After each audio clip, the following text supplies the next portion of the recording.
Good evening, everyone, and welcome to the Irish column for Sunday, the 25th of May, 2025. My name is Paul Fitzsimons. Just like the green bit around my hair there, yeah, it looks cool. And I'm all dressed up, nowhere to go. But I'm going to bring Martin up there. Hello, Martin, how are you? Hey, Paul, how are you doing? I'm feeling a bit underdressed now, to be honest with you. If I'd known we were going suit and tie, I would have dug one out. I was actually at my niece's communion, with George's communion today, so.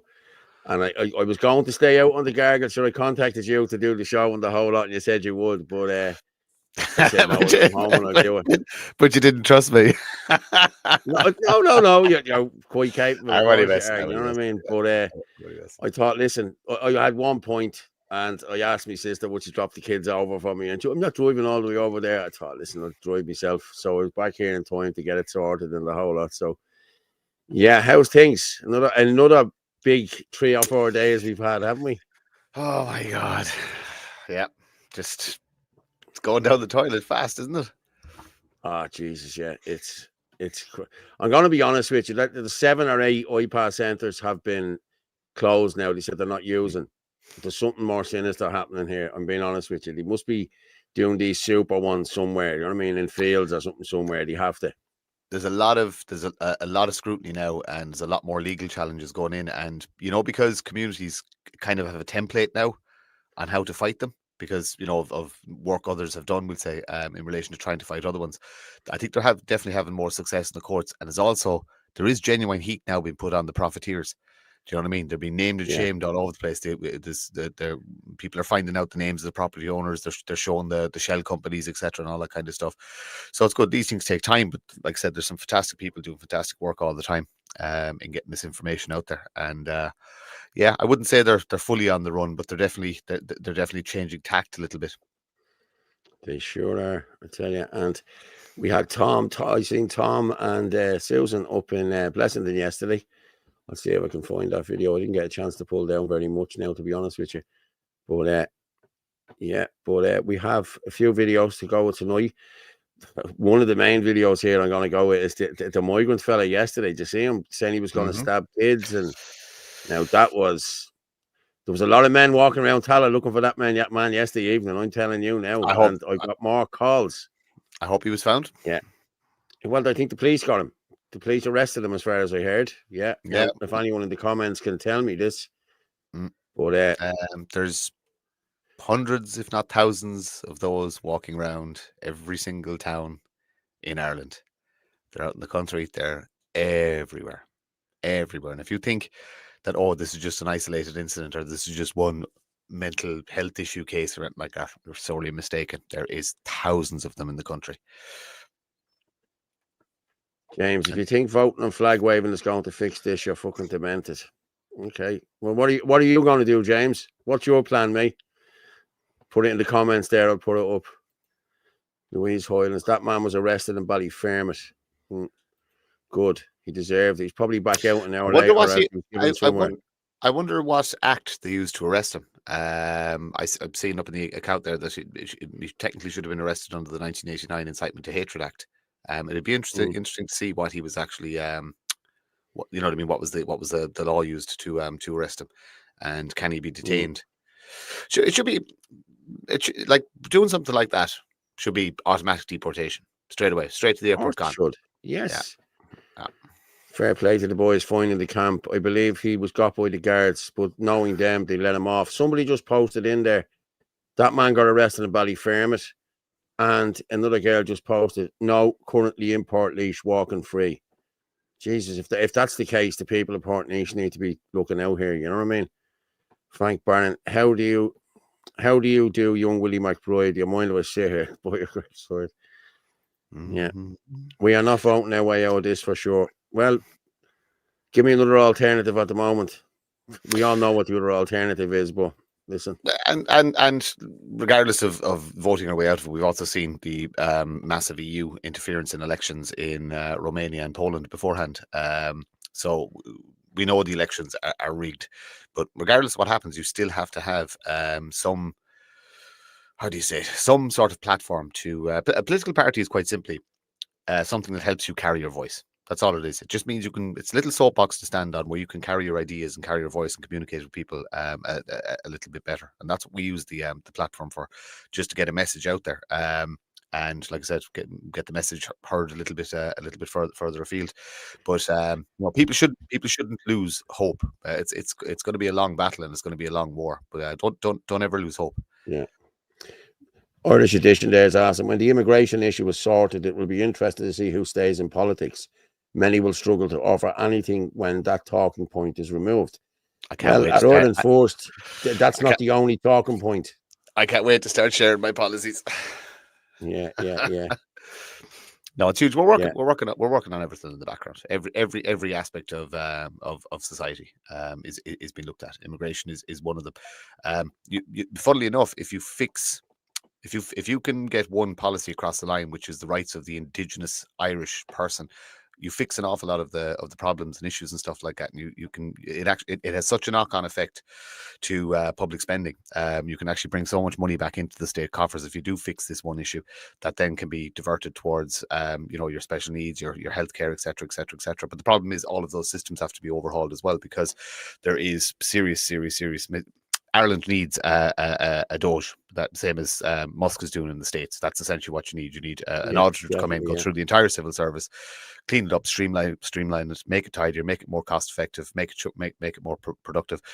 All at the same time, making sure that an efficient service fit for purpose is there. But then you also need to look at wider societal issues, mental health crisis, drugs issues, etc., etc., etc. But like I said, it's all being discussed and talked about all the time. But like I said, it does take time to nail a policy down. I've put up a few photos. Thank you, Saoirse. Did you send them into the WhatsApp group, or where did you send them? Yeah, hold on there. No.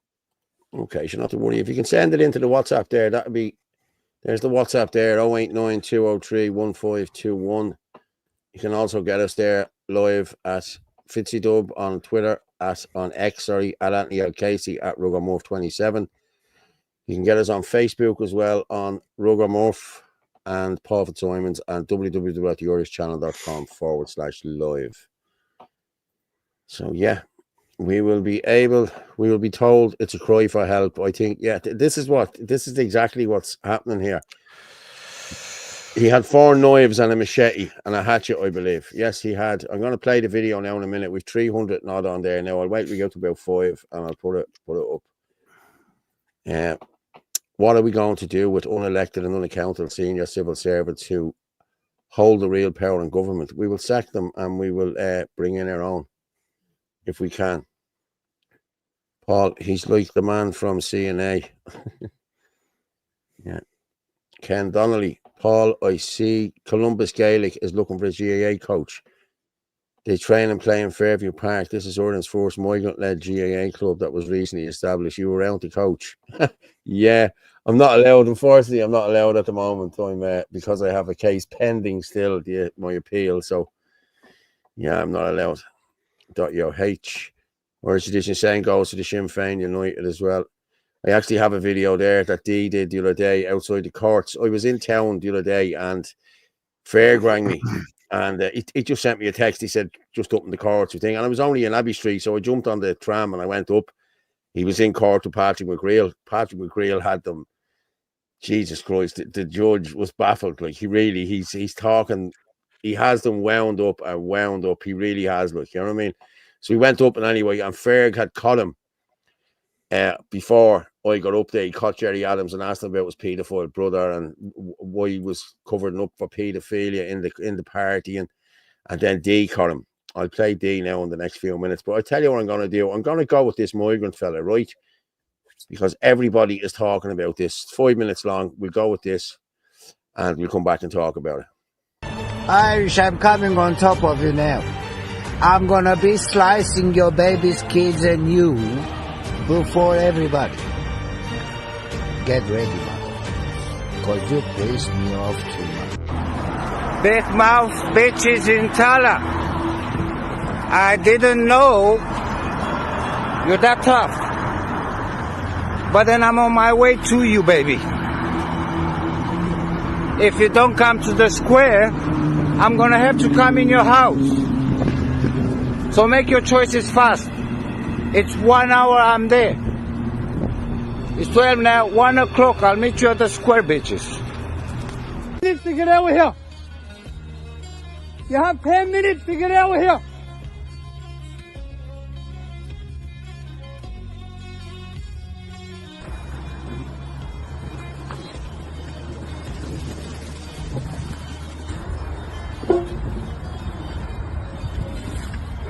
This is why all these camps need to be broke up all over the country and shut down. These are dangerous men here. Blades, knives, threatening members of the public. All sorts we have here. These camps have to be tempered. We can't have this stuff in our country. Men threatening our fucking women and kids like that. Who the fuck does this man think he is? To put all our women and children in danger.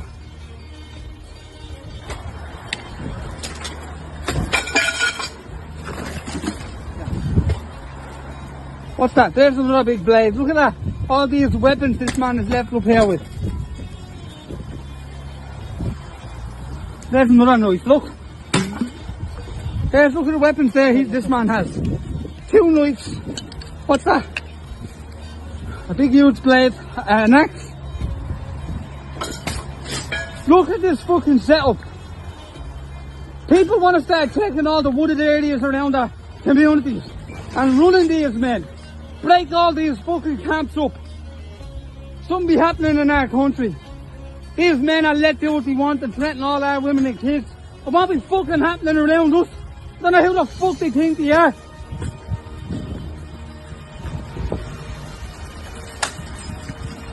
Take it all down, boys. The whole fucking lot.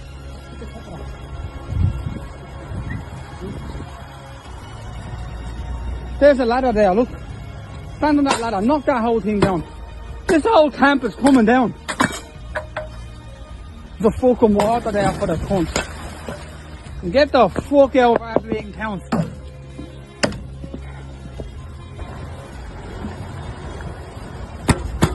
Fucking cunt.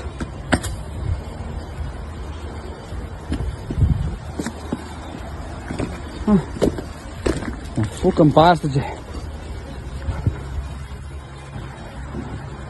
That's it now. That's what you all want to start doing in your community. Don't be letting these men come around here and intimidate all these women and kids and make fucking threats like that. Don't sit in your arse watching fucking EastEnders or the football or sitting in the fucking pub all day. Get up and do something for your fucking women and kids. Let these men come into the country above all the Irish homeless. Set up camps, make fucking threats and do and say what they fucking like. They all want to fucking cop the fuck on. This is no bleeding joke anymore. Take the whole thing down, the whole fucking lot.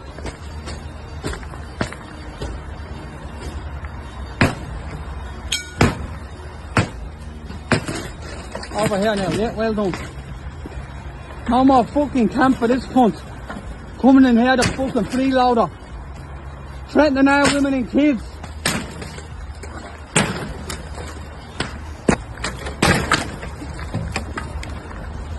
Now I hope the council are going to come in and get rid of all this fucking dirt. And don't leave it for us to clean it up like we had to do it the other fucking day. You all know where this is. The car that were driving up and down that motorway all day, they knew where this man was. Knew he was a threat to the public. I never fucking done anything.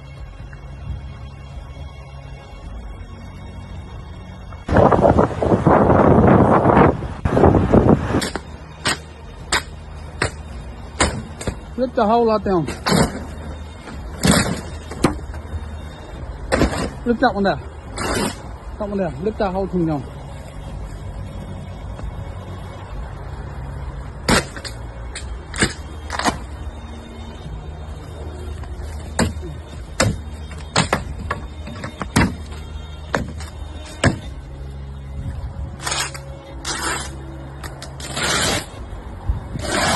That's how it's going.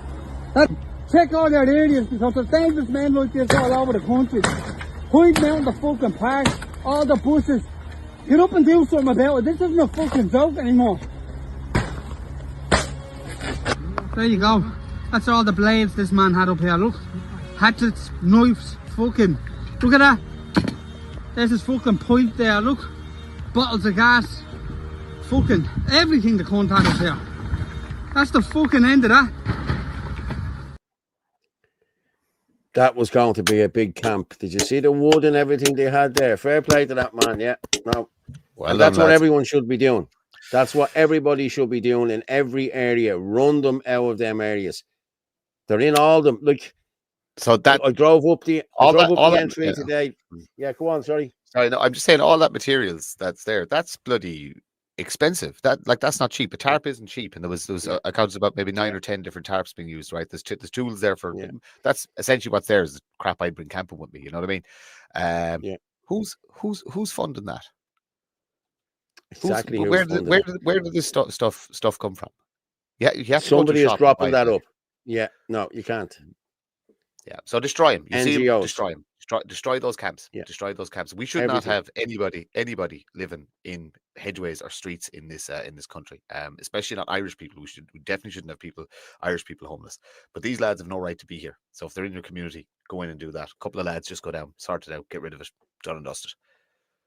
Someone's asking, was that in Drim? No, I don't think so. I think that was on the N4. I think it was on the motorway. They were just in off the motorway on the M4. I think someone could come on and tell me if it's not Irish tradition. Many millions of Irish can't speak it because it's our government's policy since 22. All Gerry was doing was being arrogant and class deflection. A fair question with, yeah, I agree. I listened to these thing. We're up to 700 there now, people. So yeah, I'll play these one now in a minute. Feel angry at those who refuse to see what's happening, putting us in danger. Yes.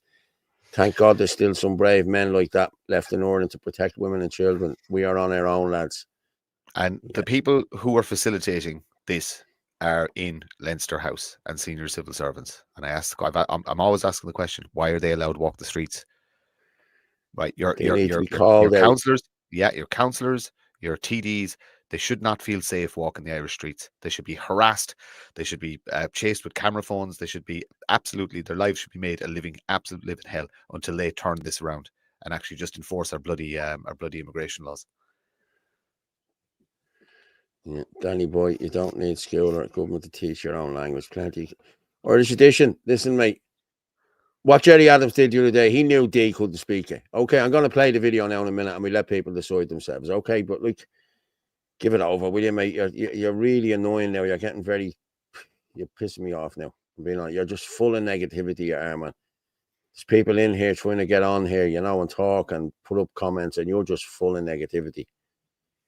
Everyone has a part to play. None too big, none too small. Yes, 100%. Exactly. Yeah. And there was another video there going around. I'll see if I can pull her up in a while.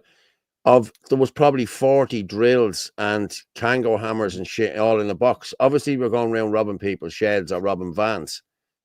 Yeah, it looks like it. Yeah, it was used looking stuff. Yeah, somewhat more than likely.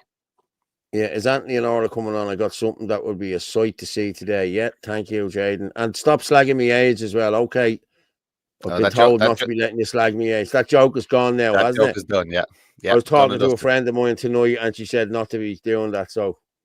That's it now, Jaden. No more. Yup, Fitz. Yup, Muff. Are you giving up the presidential speech, Fitzy? What? Come in and tell you, lads, if we could get enough councillors to vote me in there, I'd fucking run for it. No better man. No better man, I tell you. Yeah. He had helpers, yes. There was a lot of them in there, Pakistan, India, China, Africa, etc., all allowed from their homeland, except Ireland and Europe. Get these guns out. It was on the motorway. Yeah, thanks, band again. It was on the motorway, yeah. Coolock has people that do park patrol going on months. Yes, they have. I know the people who do it. I get pictures sent to me every evening, just before it gets dark. And the women, and I think it's women who do it, because the same person sends in these every night. You know what I mean? Fair play to her. She knows who she is. But yeah, Coolock do that. I went down a couple of weeks ago as well. There was a couple of them drinking in the park. And what they do is they sit two here, two there, two there. When I got out of the van and walked over, they had gone at this stage, and I walked over to about 6 youngsters. I said, was there any migrants in here? Oh, I remember you. You ran in the elections. You're all right. No, we ran them already. We did, mister. We ran them already. So the kids and all are wide to it now. You know what I mean? Yeah. Did I pull up Dee's video there? I'm going to actually play Dee's video with Gerry Adams, right? And we'll come back and talk about this. Okay. Let me see. Can I get Fergus one first? Hang on. No, we'll go with this one. We'll go with this one. Yeah. Gerry, can I ask you a question? I just wanted to know what you think about the legacy of Sinn Féin now, that the majority of people in Ireland class Sinn Féin as the biggest traitors to the people of Ireland. Have you anything to say on that? Are you recording this? Yeah. Well, why didn't you tell me that? Don't have to, it's in public. You do, No, not when it's in public, Gerry. Gerry, come on. No, but have you anything to say about that? That's what Sinn Féin is classed as now after all the years you've put in. And now they're classed as the biggest traitors to the Irish people. Not at all. Not at all. And thank you very much. Not at all what? I've nothing to say to you. Thank you very much. But no comment on all, the local election, the general election, when Sinn Féin was being run out of areas because we believe that they've turned their back on the Irish people. Just stand in the next election, sure, and we'll see how you get on. Well, what does that mean, though? I mean, surely you're public representatives, and if public are running a particular party out of an area, that would mean really that the public I don't too accept. happy. I don't accept any of that. No. You don't accept You've that. been intrusive enough, so thank you. What in public, Gerry? It's nice talking. Well, I just wanted to know what your opinion was on them being called the biggest traitors to the Irish people. Well, okay. Well, thank you. I mean, you're a WEF member that's destroying this country on behalf of Sinn Féin. Sorry? I don't. No, if you think you're demeaning us by being deprived of an Irish language in the schools, and now the children are being denied Irish, I'm glad you've done that, Gerry, because you've just shown what the Irish have done. You've just shown what the Irish government are doing to the children of Ireland now by taking the Irish out of the classrooms and teaching them to learn Muslim language instead. So you just let yourself down there, Gerry, by trying to demean me with that. You just let yourself down. Yeah, you did, to see if I could answer you back in Irish. That's what you're doing it for. Yeah. Current fans in cast if we culture. No. No, Gerry, no, not at all. Immigrants, do they speak Irish? Do you speak Irish to the immigrants? I speak Irish to anybody that can speak Irish to me, but I can't obviously speak it to you. But Gerry, they're taking the Irish out of the schools Gerry, they're taking the Irish out of the school on the children, and they're making them go to Muslim mosques and learn how to pray and pray in Muslim language. That's what they're doing in Islam. Then you're starting to demean me here because I couldn't answer you back in Irish. And this is what they're doing to the. And Sinn Féin is advocating this. Sinn Féin advocated the first mosque in Kilkenny against the people's wishes in Kilkenny. That's the way I speak, Gerry. I know, but that's because I'm deaf. I'm deaf. And that's why I speak that way. But now one of these men is trying to rush him away. Gerry, at least you didn't get up and jump. I'm in a court case. It's a shame what you're doing. But you've nothing to say on Sinn Féin being classed as the biggest traitors to the people in Ireland. I have said all I want to say. Okay, he said all he wants to say. Thank you, and anyway, for answering us back at least. Want to give me a hug? Oh, not at all. You're all right. I have a husband to hug. You're all right, Joe. A true patriot. Right, okay. There's Gerry now, his henchmen come in behind us to run him. But he has nothing to say about Sinn Féin being classed as the biggest traitors of Ireland, classed by the majority of people in Ireland. And Gerry tried to demean me by speaking to me in Irish, but when I asked him what he thought about the Irish being taken out of the schools on the children and being forced to learn Islam and pray in Muslim mosques, he'd no answer for that. Over and out for the moment, this lad got him here earlier on, and they were all standing here. Over and out for the moment. And we're going in now to support who? Patrick McGreal. Who are we going to support? Patrick McGreal, doing great work. Yeah, Patrick doing great work. We need to find out the authority the Chief State Solicitor has to represent individuals in the public sector. So Good we're for just you. waiting to hear an answer on that. Over and out. Over and out, Dave. Look the way I got my face in there. Yeah. I was going to say, who's the dodgy looking lad there? Yeah. That was Ferg. That was Ferg. The dodgy looking fella was Ferg. Yeah. Standing beside Ferg. Yeah. Oh, that was probably me. Yeah. But there's a whole trend. You know, there's a whole trend on Gerry Adams' tactic there. You know that's Sinn Féin are pushing that out big time with the lefties and their Antifa buddies, that they're all doing TikTok videos off scale now, saying that you're not patriots because you can't speak Irish. You know, the reality is most of us can speak Irish. We have enough words to throw sentences together, but because if you don't use the language, you lose it. You know, we do need to be throwing the Kupla Fuckler around a little bit more. Well, I don't speak it at all now. I'm being honest with you. But you don't realize it. You probably have from memory, 1,000 words in your head, like, you know what I mean. That the grammar mightn't be perfect, but we do need to just even start greeting each other in Irish, and a bit of small talk, and even simple things like ordering a pint, or just little things like that. But it's definitely tactic. I've noticed that across social media, all the lefties doing videos in Irish. So, just with Ferg was there with me there. I'm just going to share this here, okay? And Ferg had caught him earlier on in the morning. I don't know whether you've seen this or not. I haven't actually. I'm looking forward to this. Ferg caught him going in. Right, listen to this. Wrong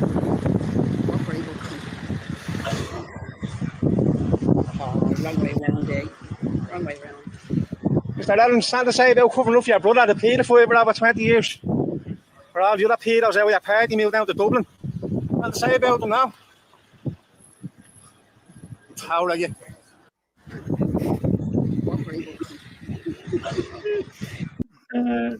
Good old Ferg. Good old Ferg. Doesn't give a shit who he calls out. What's Adams in court for? Is that the libel case? Is it against the defamation case? Yeah. And the funny thing was, the ironic thing, Ferg wrote it there in his thing. I'm just going to read it there. Hang on. The irony of this other scumbag claiming off the BBC for defamation of character from paedophile enablers. He's claiming off paedophile enablers for a paedophile enabler. You know what I mean? So, yeah. Yeah, it's a big dirty circle. Yeah, it is. You up, Ferg. Look at him scurrying away. Yeah, he did scurry away. Yeah. The Judas curiosity stab in the back and the hug. Yeah, that's exactly him. Yeah. Michelle Keane, keep up the good fight. Yeah, is Michelle in there? I don't know whether she is she? I didn't see her, but she can come in and have a chat if she wants to tell us what's going on. Irish edition. I was actually chatting with a friend today, and she confirmed that Irish children are being brought to mosques. There you go. Yeah, we know that's happening. Good man, Fergus. Good man, Ferg. Everyone loves Ferg. I tell you, he's one of the very few that I trust. I'm being honest with you. Michelle is there. If she wants to come in, she can come in and have a chat in a few minutes if she wants. But I had a video there. Did I pull it down? I don't know whether I pulled it down or not. Michelle. Yeah, sure. Listen, if she wants to come in herself, she can tell us without me playing the video. So send me a message there. Hang on, let's see if I got it here. Where's Orla? Is Orla not coming in? Did you send her the link? I sent her the link at 9 o'clock. Look, you know what I mean? She were half an hour in there now. Yeah, plenty of pedos. Yes, Michelle, we stand with you. Good. I'll send that on to Michelle there now. Hang on. But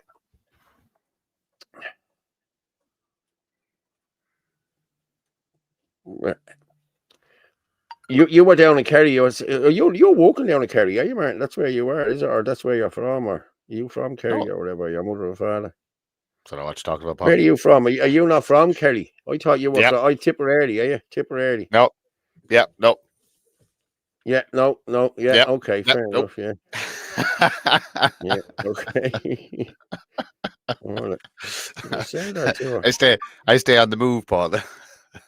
Yeah. Like myself. I'm on the move myself again there. Just let me forward this to myself. And then I'll forward it to Michelle. Let Michelle come in. Good evening, Michelle. Yeah. Simons. Are you watching, Orla? Is there something wrong? Can you not get in, Orla? Casey is typing. She's active in the WhatsApp groups. Yeah, no.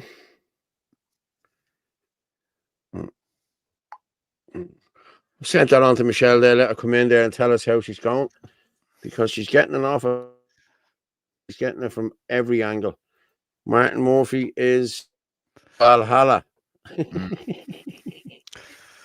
No, I've actually I've no Norse blood in me at all Irish, 100%. I think I have Norse blood in me. Where's the edition? My friend is not in any way mendacious. Morph is a man of mystery. He is from everywhere and nowhere at the same time. The May joke. The mad joke he meant to say. Yeah. Paul and Martin, I tagged you in info coming from Roscommon. Okay, Anthony wants to come on and talk about that as well, doesn't he? He does, yeah. Martin, I thought you were from Mayo. Yeah. Done him all right, hasn't he? Yeah. Whereas edition we are copying UK will only be a matter of time before rapid demographic change. It's already a rapid demographic change. Yeah, actually, the stats are there to be seen. You know what I mean? There's a million people, a fifth of our population since what was it, about 2008, was it, or 2010? There's figures going around on X there in relation to it. But yeah, we're in trouble because couples aren't having babies. Foreigners are coming in, they are having babies because it's very easy to have lots of children when you're on the welfare state. If you're a young working couple, it's impossible. It's impossible to have a large family. It's possible to get a bloody house. So yeah, but like I said, these are things that are going to need to be addressed and fixed. And again, the thing is, people are you're all about immigration, It fixes so much. Re-immigration. These people have to go because that will free up resources for Indigenous Irish people, and we can start fixing our own local problems in relation to housing. So but sour the milk, make it unpleasant to be a non-national here. It's as simple as that. That's what you have to do. And you have to. Do you ever remember the ads that used to be on about the welfare cheats? You know what I mean? That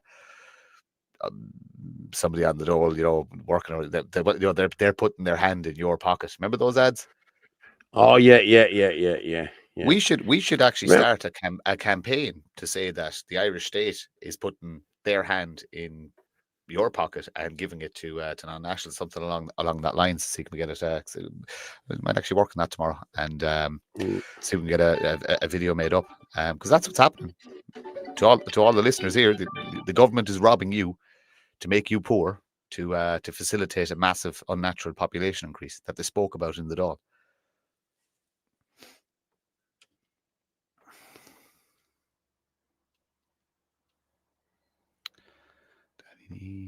Sorry, I turned my mic off there for a minute. I'm just going to let Michelle in here. Come in and let us see how she's getting on. Hello, Michelle. How are you? Good morning, guys. How are ye? How are you? Good. Hi, everyone. How's everything going? Oh, good morning. Where are you? I'm doing great. I'm just after being at the Super Sevens basketball final blitz with my daughter, and they reached the final. They didn't win, but a great event. Lovely, yeah. As you can see, I'm all suit and booted. I was at a communion. So, how's everything going? Like we seen, he got the injunction, didn't he? He got the interlocutory injunction, didn't he? That's correct, yeah. And I've been given 7 days to remove 12 posts, and then now, the next procedure now will be the defamation case that the politician is bringing against me. So look, it's been a busy week, but I've huge national support rallying around me now throughout the country and throughout Kerry. And in fairness to the judge, he said on the day that he wasn't silencing me from speaking about the politician. He said that wouldn't, be very appropriate given that we're in the same political arena. But obviously it's up to myself what I say on the matter. But look, I mean, I'm very positive about this country and the way it's heading now at the minute. because I'm really looking forward now to Cork, the protest in Cork now on June the 7th. Derek Bly has invited me to speak in Cork at City Hall, and I'm very honoured to be asked, and I'm looking forward to that. But look, we as a country now need to rally together and stand up to all this nonsense that's happening. I don't know if you saw, different posts there that were put up by certain solicitors and things. People now have to realise that, they can't get away with defaming me. And now I'm going to seek justice, and I'm a bit like somebody waiting in the long grass for all of these people.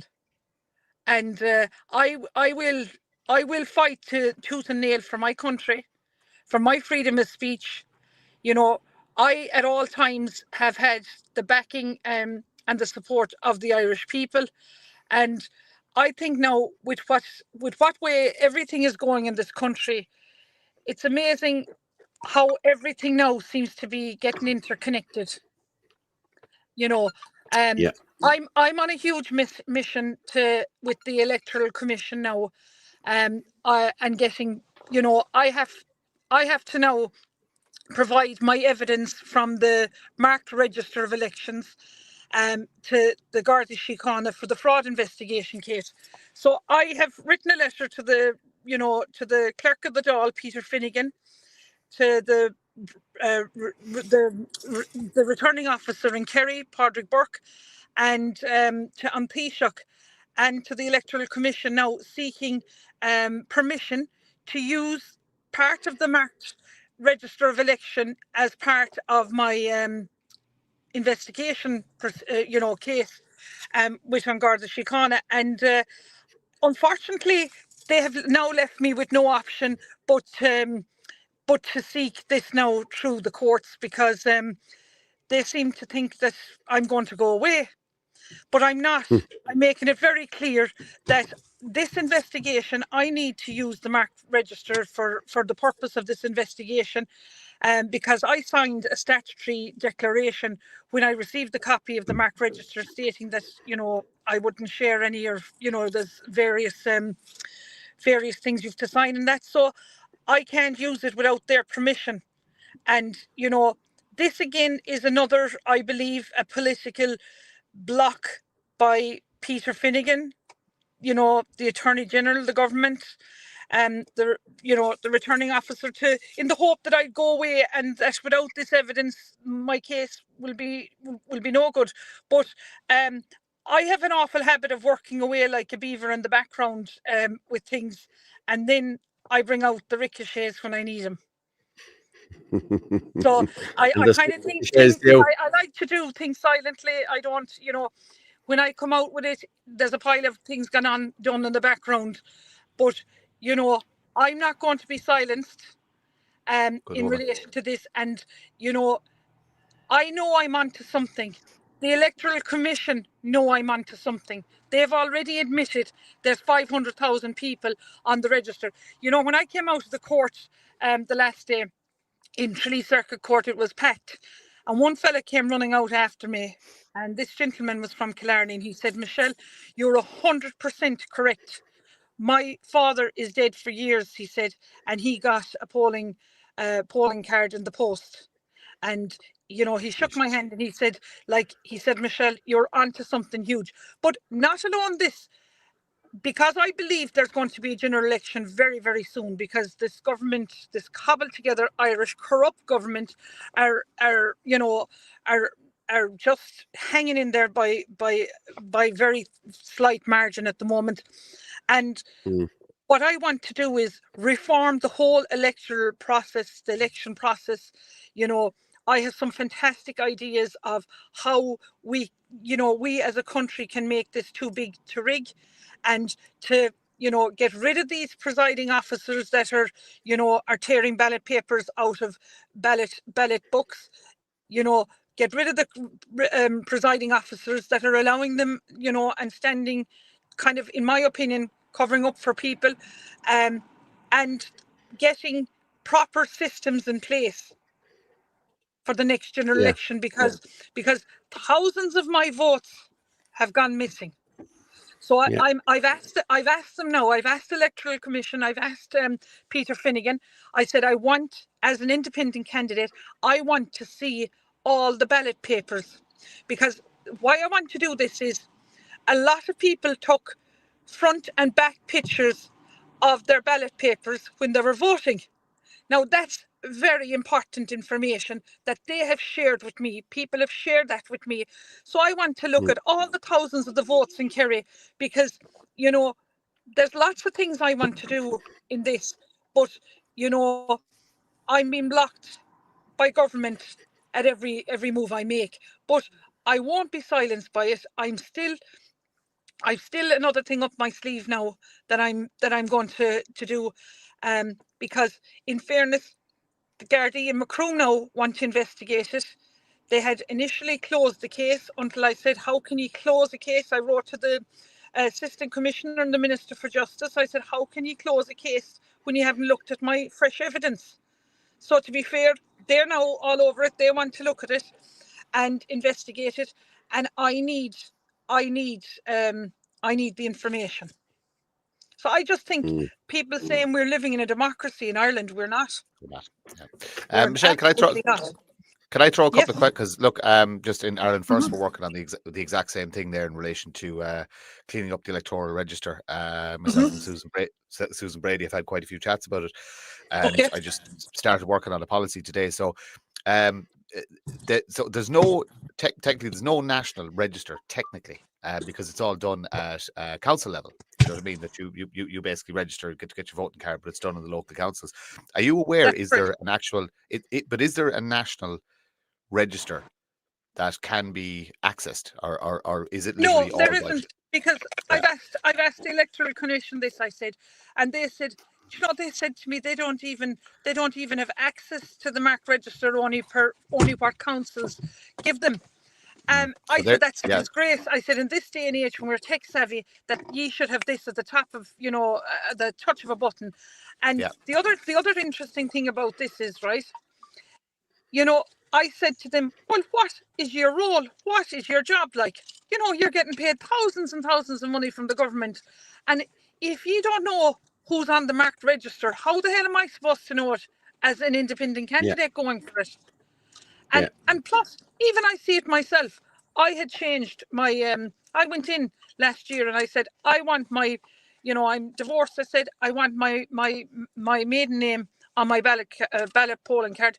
The lady inside in Kerry County Council changed it in front of me. She said, it's done now, up in the system. And yet I get 2 polling cards out, one with Michelle Keane and one with Michelle Darcy on it. Jesus Christ, that's crazy. And I actually saw her changing it on the system in front of me. And, you know, like, why is this happening? Why are there dead people in Kerry on the register? Like, they're saying there's 500,000 plus. Now, that could be 1 million, that could be 1.5 million. But even at that, you're looking at nearly 30% of the amount of people that voted. That's crazy. Shouldn't this be enough to bring down the government and rerun the election? But if the election has to be rerun, it has to be, the whole thing has to be overhauled, and, you know, a new system has to be brought in, because this can't happen again.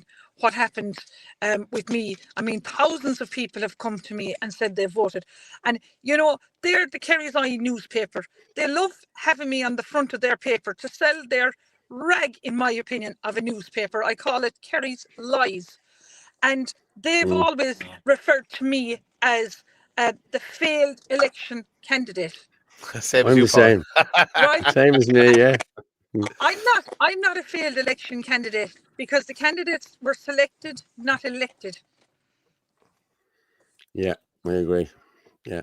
But they love to put that failed election candidate. They love to do that, you know, trying to listen. Yeah, they do. But like, look, you know, I know I know a good bit about Kerry, right? So there's you call it the politician, but you and I both know that they're operating, that family's been operating a cartel down that neck of the woods for a very, very, very long time. How do you go about dismantling that? because they have that, like they've Well, a large section of Kerry sewn up even in the LEAs. I believe that the truth will always outweigh in the end. And I think, you know, people's eyes are open to politicians now and the corruption that's gone on throughout the country, not just in Kerry and everywhere. And people now have seen what politicians now have done to their own counties.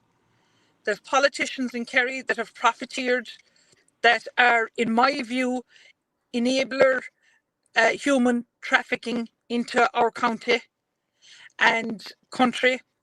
And I think people now are kind of waking up. The diehard fans are waking up to these politicians throughout the country.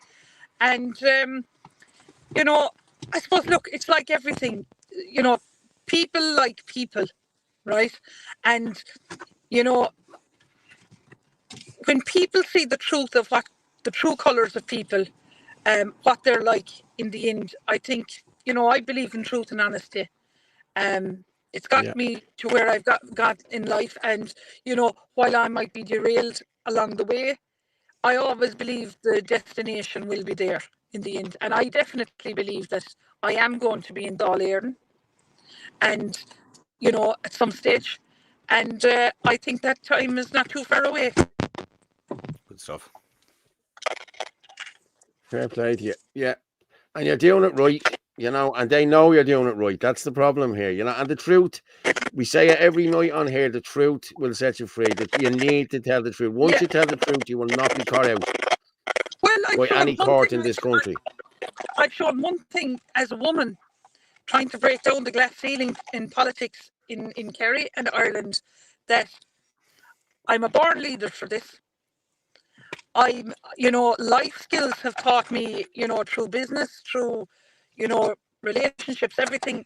I have a very broad, you know, skill set to offer to the table. I'm not a fool. I've, you know, in my political aspirations, you know, you didn't know me last year, Paul, right? You know, a year and a half ago, Martin, you didn't know me.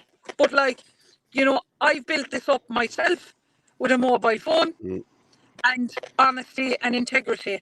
And if that means calling out people and exposing them and, you know, having to go to court or whatever, I'm not afraid of anything. And, you know, I always said out of something bad comes something good. But I have a resilience and a passion for our country that, you know, that you can't buy. Yeah. And, you know, as a woman, it's definitely harder, you know. Like when my son was born, I said straight away, to the doctor, hasn't he an advantage in life? Straight away, he's a man. And, you know, I just find that I've had huge backing and support from some fantastic Irish men in this country, along with Irish women, but some amazing Irish men have come and backed me in the corner, you know, backed up for me and everything. And I think the time is right, like now, for good, strong, female, intelligent women in politics in Ireland. And I think I am going to break the glass ceiling eventually in this. Well, and I'm telling you now, the comments. If you see the comments, you can see, I don't know whether you can see the comments I'm putting across the bottom there, but you're getting nothing but praise, and you're a brilliant woman, and, you know, Michelle is a true warrior. Yeah, fair play to you, I have to say. Your mic is it's making noise. Sorry, that's what they're saying to me there. I'm in the car. Sorry, I'm in the car outside Dinjo's in Castle Island. Dinjo's brilliant. I'll tell you what. Listen, I'll tell you a funny. Imagine this is for the viewers. Imagine Simon Harris trying to debate Michelle Keane. I'd pay money to see that. Exactly. So would I. Well, I tell you something. The first thing I do is I give him a run for energy. Yeah.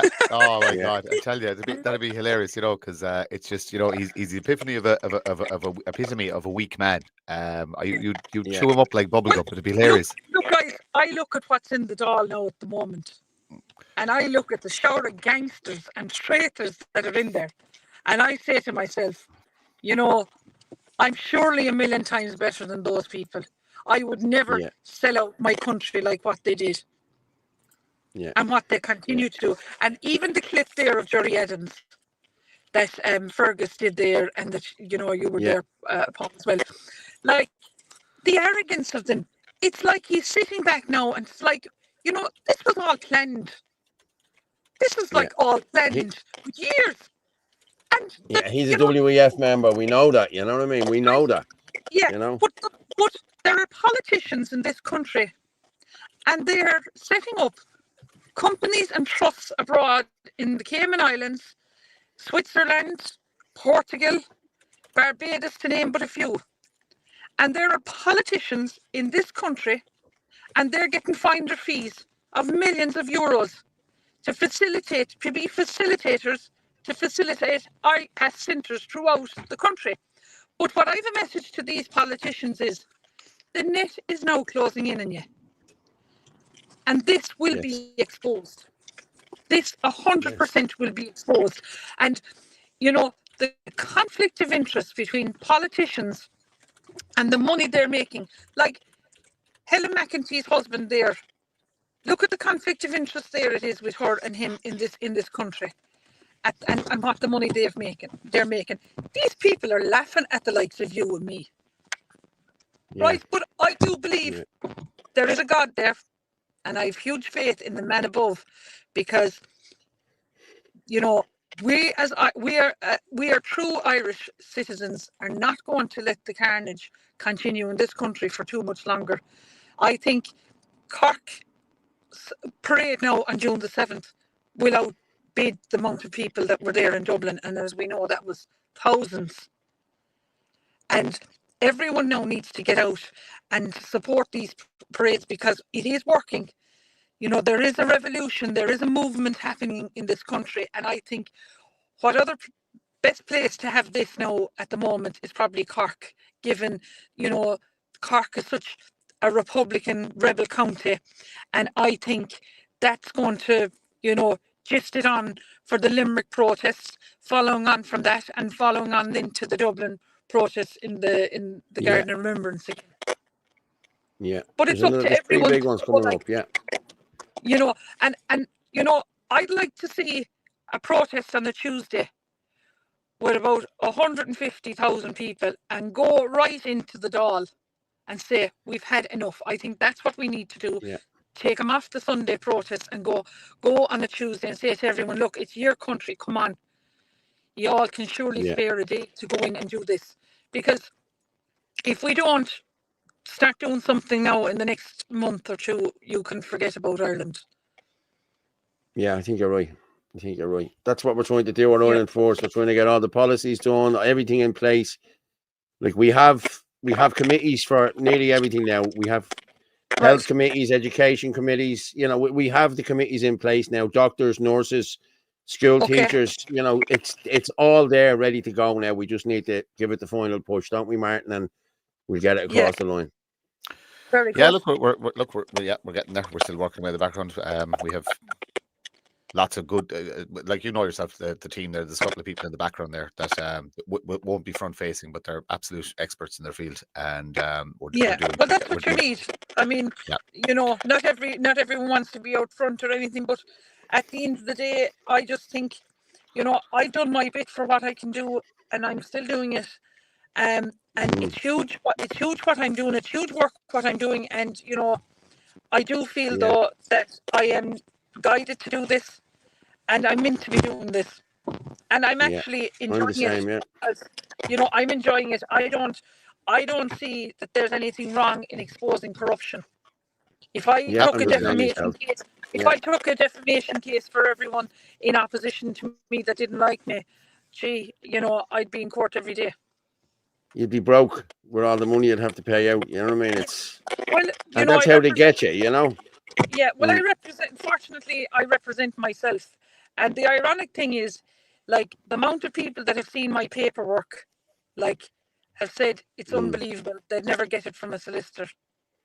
But, like, you know, I'm on a path and on a mission now to get where I want to be with this electoral rigging in this country, because, you know, people have contacted me and have told me going back to the 80s, they can remember in polling stations what corruption went on there. That's going back to the 80s, right? So I think I have exposed an awful lot in a very short time. And you know something? Sometimes it takes somebody fresh to come in with new eyes and stand back and actually be a guinea pig in all of this, and then see what they can do to you. Because I remember before I went to Turin-Cahill polling station, I was asked by the presiding officers, 3 emails I believe they sent me, asking me what polling stations would I be going to on polling day. Did they think I was stupid or something? I said I'm going to be going to them all. You know? Yeah. Yeah. And then on the day of the polling, and on the day of the count that morning, I went straight to the presiding officer and I said, "This is what's after happening in Turin-Cahill. I emailed you. I emailed the Electoral Commission. I emailed the Minister for Justice, and I said, you know, this is compromised now, the election in Kerry, because of this." And he said, "Oh, we'll have to proceed on now with the count and open the boxes and keep an eye out for the Turin-Cahill box." And you know what he said to me 4 or 5 hours later? That he had spoken with the presiding officer and he was satisfied. And I said, "Satisfied about what? What did she say?" And he said, "No, look, you can petition me if you want." That was the arrogance I was dealing with. Yeah. It was the same with me. I questioned. Thankfully, there were people there and they listened to the whole thing, because he said it to me when there was a group of people sitting down. So it wasn't just me that heard him. You know, I questioned a couple of the ballots. I did, and yeah, man, moved them to one side. And when I walked away, the other lad said to me, he said to putting them back in as number ones for Fianna Fáil. He said he didn't take them out. He said he took them out while you were there and put them back in, about 6 of them. Well, look, I saw what went on in the local elections at the count centre, and what was done to me right in front of my eyes. It was absolutely shocking, like. But the general election, I thought they're not going to try these stunts, but sure, they did worse, in my opinion. Worse. Oh, they did, definitely. Like, Definitely. Where did the thousands of people that voted for me, where are their votes gone? Yeah. They tried to say, I only got 7 votes out of a school that I went to school in, you know, in Donaghmede. Like I had 7 votes before I left the place, because my mom, my dad, my brother, my sister, you know, come on, like, you know what I mean? Come on. Yeah, it was crazy. But look, I'm confident that I will reach where I need to reach with this.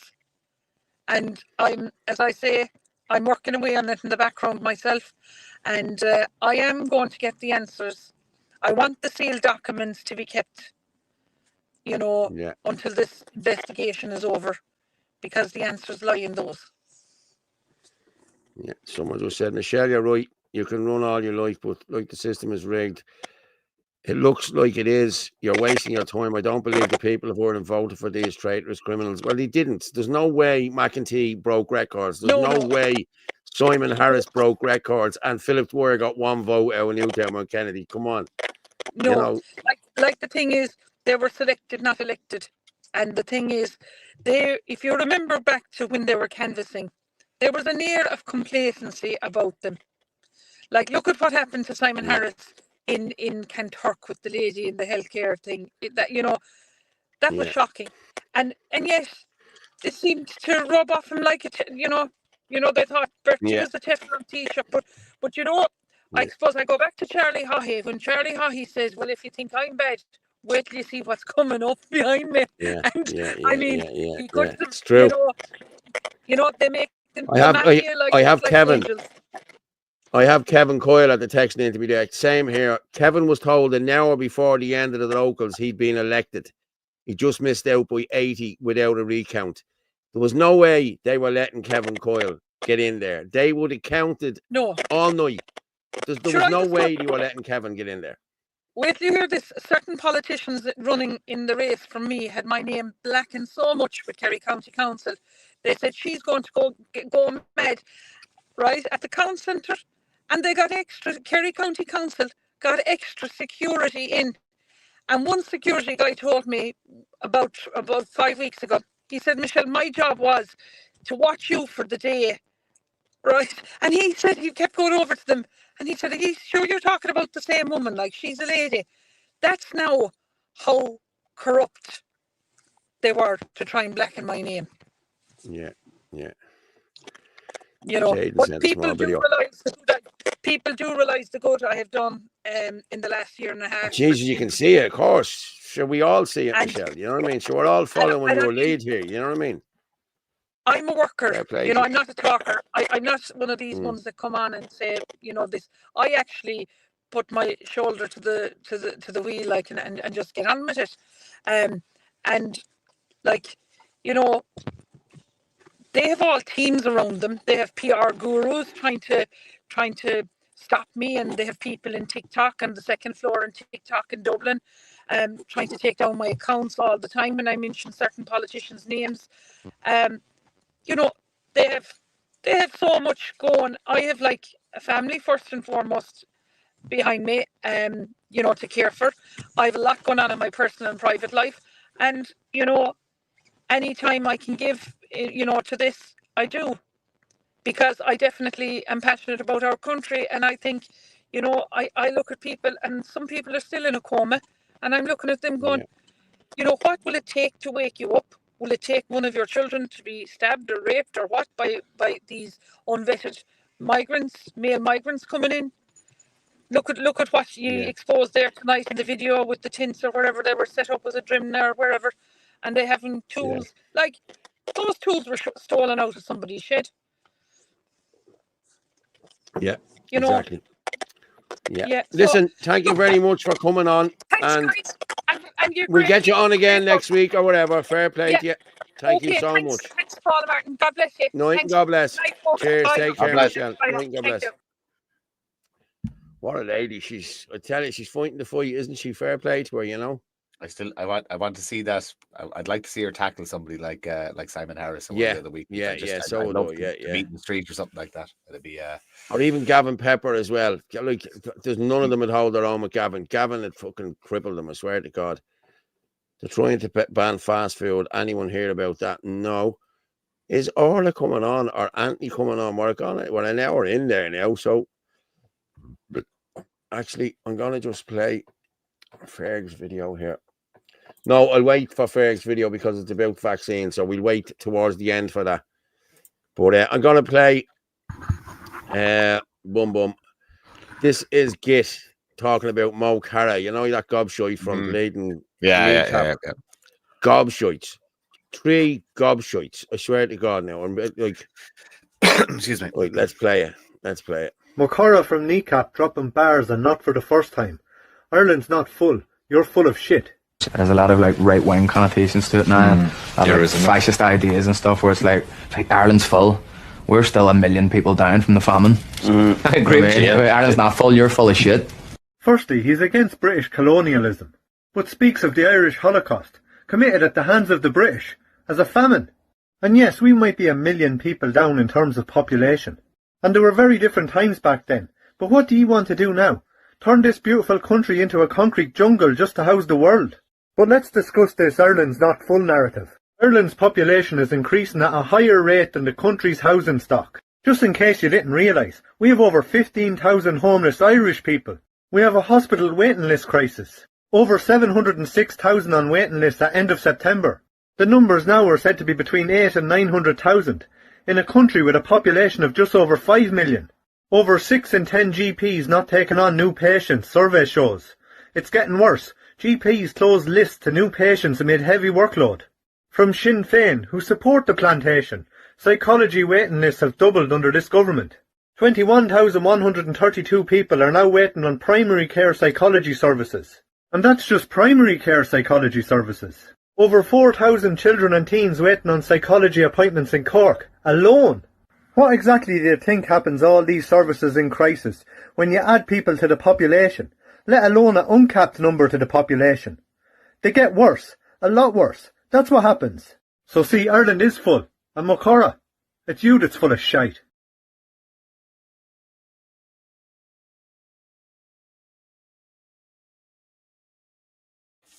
Right, Brian Keane just said, Paul, get a can of beer. You look tired. It will sort you. I think it's the beer that's at the blade setting me eyes funny. But I'm going to get one now in a minute. But, what's the crack with this? Look, I don't listen to any of that No, whatever they do. I'm sure. Did he it's sing in terrible. Irish? Did he rap in Irish or something like that? I don't know nothing about him. I I just have know the they're clue. three fucking idiots. I know there's a lad in a mask, and then there's a lad who doesn't. His face doesn't look right, and then there's a small lad. I don't know. Look, I don't know anything about them. What did they get? Sorry, they were the UK. They were done for something in the UK for inciting to violence. One of them was done for an act of terrorism. Yeah, for the Palestinian flag or some shite like that. Yeah, and then he had. I watched the video last night of them doing a show somewhere, and they're all Palestinian. Listen, there was a handful of the crowd singing it. So they're shower retards, right? That's fair enough. Shower retards, yeah. Now you have it. So, I'm going to just play Ferg's video here for a minute, right? Because Ferg, and he's like myself as well, and I agree with him. If you're not talking about vaccines or vaccine injuries in this movement, you know, we need to. This needs to be spoken about. Politicians and parties who don't speak about this, I wouldn't back them at all. And I think this is what Ferg says in this video. So I'm going to just present this, and I agree with him. I really do agree with him. So let's just. You can come in yourself there. I'm going to drop both of us down, but you can come back in yourself. I have to go to the toilet, so I can listen still.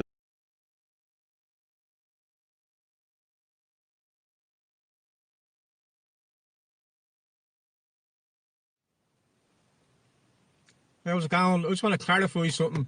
I was on a talk there the other night, and yeah, I just want to reiterate something that he said. Anyone that thinks that they're going to step up for this country and lead it, whether in a party, political party, or whatever, people that have never opened their mouth once about the medical genocide and the democide of our people. 23,000 excess deaths, including young boys and girls and babies in the womb. And certain people on our side, they've never tackled it. They've never opened their mouth about it. They've actually shied away from it.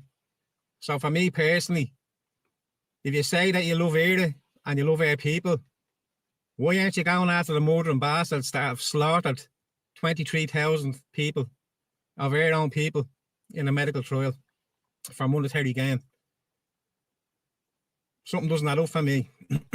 So for me personally going forward, I will not be standing with anyone politically or otherwise that does not speak up and does not actively go after the monsters that have slaughtered the likes of Ava O'Brien. We all know about mass immigration, illegal mass immigration, and the dangers that it brings. It's in our face every day of the week.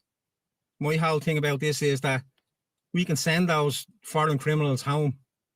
The likes of Ava O'Brien is never coming home again to a family that's left destroyed, absolutely distraught with grief over losing that little girl. And many of them are all around the country. And many people have been left with no quality of life whatsoever because of the poison and those fucking injections. Then you have people that say that they want to step up for this country and lead it, that they love Ireland and their people, but they're not willing to talk about that. Or the monsters that I said have slaughtered 23,000 excess deaths. And everything since that has been a distraction. And they're getting away with more. They're literally getting away with murder because certain people don't want to talk about it. So in future, that's my personal thing. I will not be standing with anyone whatsoever that doesn't go after these monsters for what they've done to our people, yeah? Well, that's my view on it. God bless everyone this fight. Erica, brother.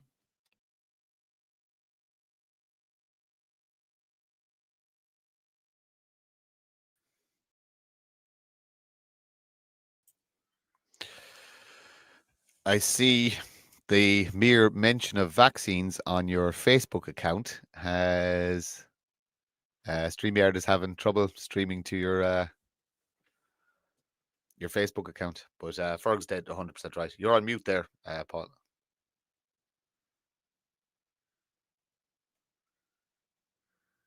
Can you hear? Yeah, I can hear. I thought that was finished. It's not finished, so I'm just going to finish it off there now. Oh, sorry. For Ava. Yeah. R.I.P. Ava O'Brien, 2008 to 2022. Let the little children come to me, and do not hinder them, for the kingdom of heaven belong to such as these. Justice for Ava, justice for all. God bless. Aaron Gabra. Thanks to Ferg for that now. And he's right. Yeah. And I'll be very blunt and honest about my my thoughts on the vaccines. I want people punished. I want severe punishments. I go so far as to say it was an attempted genocide, and the punishment should be equally as severe. You know, what the state did to me during COVID, I'll never forgive. I have family members that are vaccine injured. You know, so I'm not forgiving it. They're all going to prison as far as I'm concerned. It might take time, but they are all going to prison as far as I'm concerned. Or something else. We might come up. I'm just going to address this Irish edition. I wouldn't pay too much attention to Ferg. Let's be real honest. There is not one person here that if you found a lump or bump would go to Ferg for medical advice. Now, what's that shit meant to mean? Can you not see what's going on around you here, Irish edition? Like, come off it, man, will you? Like, you're talking out your hat here. Look, there's thousands upon thousands of our people dead, excess deaths because of this vaccine. And you're going to bury your head in the sand and slag off a guy who's trying to speak up against it. Well, I'm not having it.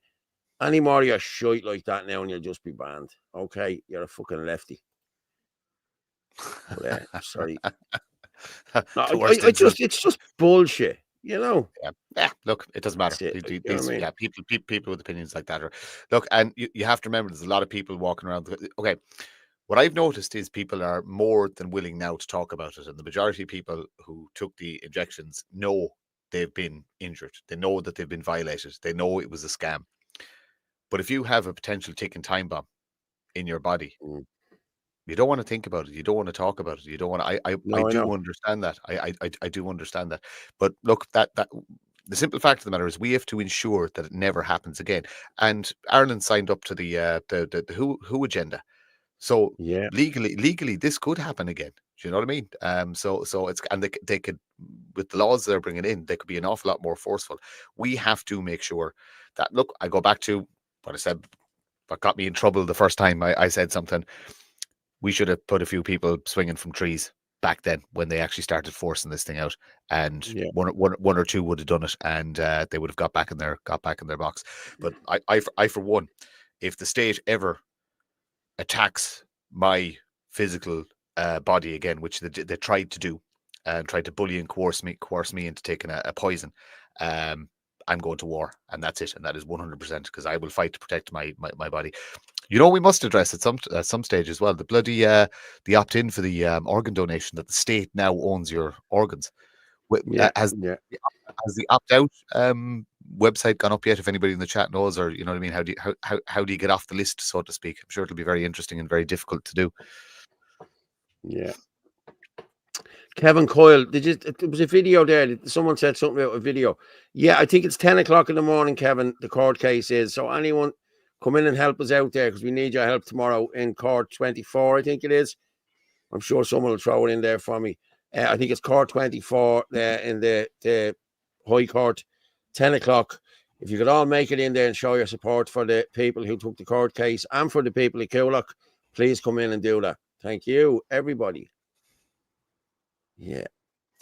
It's all a plan. First day weakened us with mandatory poison, and now they finish off the rest of us with weaponized mass immigration.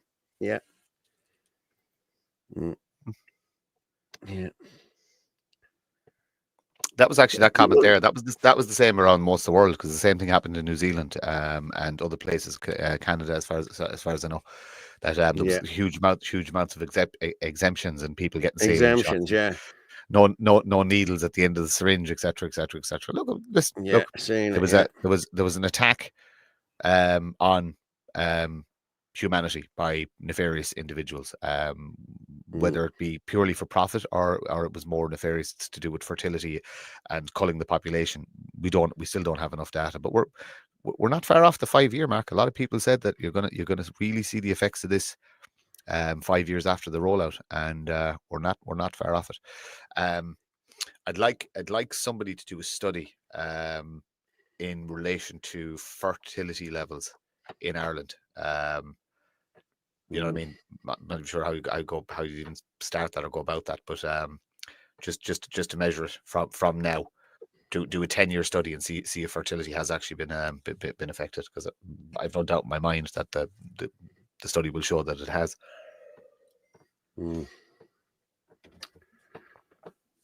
Didn't you ask me earlier about this the houses going up for sale in yesterday? Yes. Oh, the queue, yeah. But there is actually, the lefties pointed out, no, there is white people there. 5. Yeah. We play this and come back. The fields of Athenry, where once we watched the small free birds fly. Our love was on the wing. We had dreams and songs to sing. Lonely round the fields of Athenry.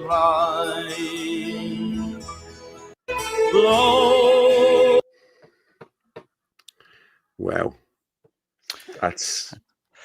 Remember when the only thing you queued for was concert tickets, and now people are queuing for a fucking house, and they're competing with the entire bloody the world essentially at this stage.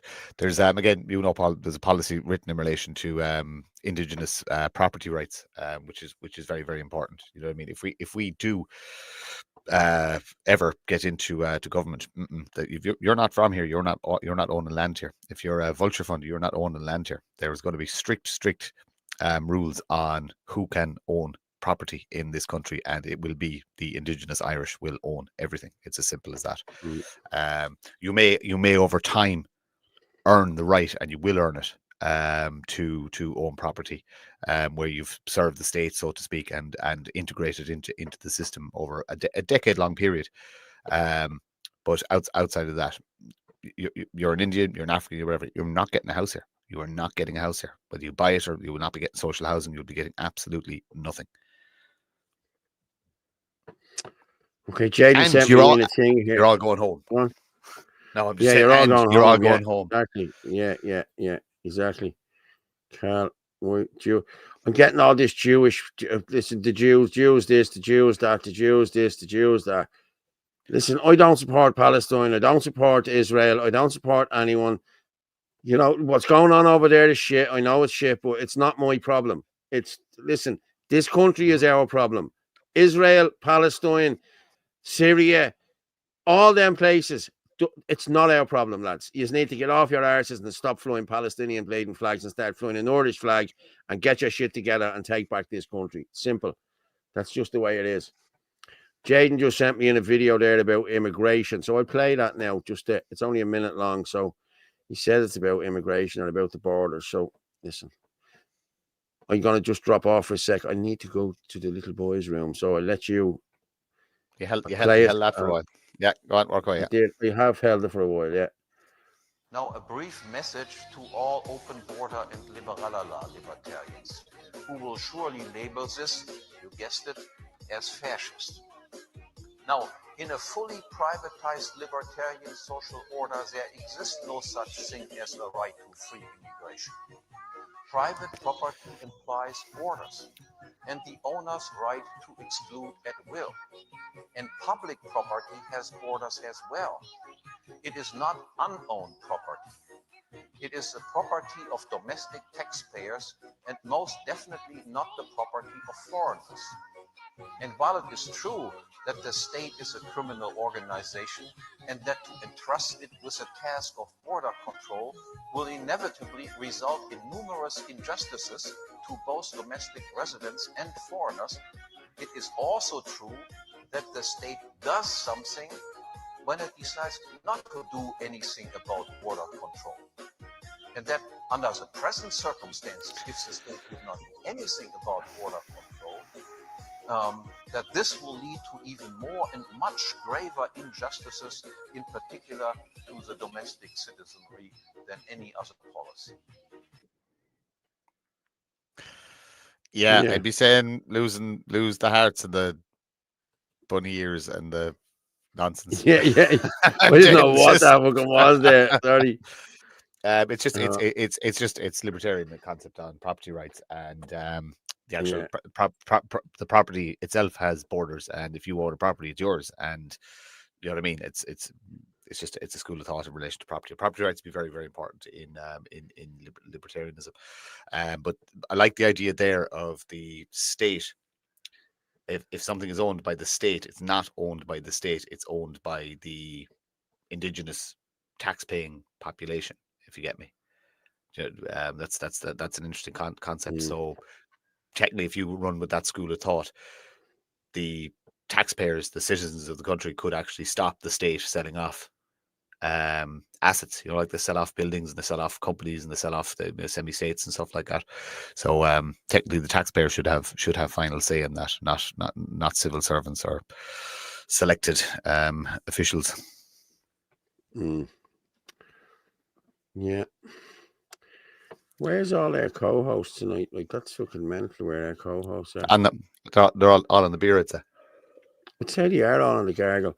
So, do you know what I'm going to run with now? I think, more than likely, you know what was going on there earlier on in the background. So I'm sure that, Yeah, I'd say that's what it was. So, yeah. Voldemort, he who we do not speak about. Yeah, I know. Right, listen, RTE put up a thing the other night, propaganda. Wait until you see this shit, right?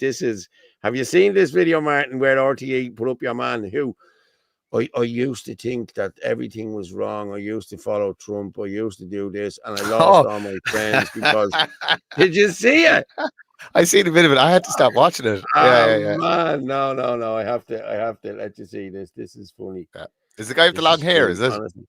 Yeah. Stop. This is trying to get people to think, oh, Jesus, what is that me? Am I like that? Nobody talks to me anymore either. Like, is that because of this? Is it because...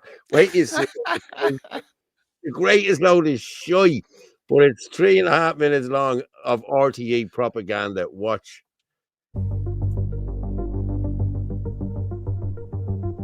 It was 2016 and my friend had just been diagnosed with cancer. Within 6 weeks he had died, and in that time I'd been Googling or YouTubing more so videos on like what can I do to help my friend who's dying and stuff like this, and also videos about self-help because I'd never been through this sort of thing before. And Jordan Peterson appeared in my feed giving some seemingly clean advice and so on. After that, I got served many other videos from some of the most lunatic accounts. A lot of Joe Rogan videos, and a lot of those phony scientists that Joe Rogan has on talking about gender and how trans people don't really exist. A lot of memes on Facebook, which a lot of them did actually seem innocuous, but they actually weren't. There was subtexts of racism in them that I didn't quite understand. I was talking so much about this stuff that it was pissing everyone off around me, mostly women, and I didn't know why. It felt like a bit of crack, like a sport. And I met a load of other people that were in the same headspace that were just constantly bringing up feminism and winding up people for the lols, or to own the libs was the common term at the time. Like, I was quite confused, because actually I was being served all this stuff, and then I was saying it, and then other people were attacking me for it as well. It was affecting my personal relationships in some ways, not to the point where people were falling out with me, but people would be less interested in talking to me because I was bringing up the same things over and over again. The thing that made me realize I was going down the wrong path was when I was in the tube in London on the way to a gig, and I was sat next to several Muslims. Part of me was terrified of them, like really terrified of them, and I started to wonder, like, what the hell is going on with me? Like, why am I feeling this way? The realization of this was like a weight off my shoulders, actually, because I realized that I'd been wrong and that I'd been duped and that I'd been filled with all this fear. I saw an image of Iggy Pop wearing a dress, and the quote said, "I am not ashamed to dress like a woman because I am not ashamed of women." And that really solidified it to me, made everything coherent in my head about what femininity is and why you should not hate people who express themselves as the feminine. I just realized I've been brainwashed by a load of nonsense online. On a human level, I started to realize it was just that hate itself in any form is just wrong. You know, it's bad for you. It's bad for everybody, and it just spreads like wildfire. Rob Mulhern there speaking to our Jack McCarran.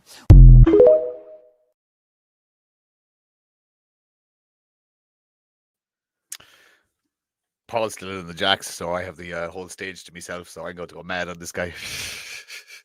Do you know what's funny? He mentioned sitting on the tube and being absolutely terrified of Muslims. So it proves the fact that he still has his survival instincts. You know what I mean? He's 90% soya boy, but he still has those survival instincts. But this guy is, do you know what I mean? Is it female watchers? Is that husband material? Do you see a strong man there? Do you see somebody that's going to be able to provide for you? Do you see somebody that's going to be able to protect you?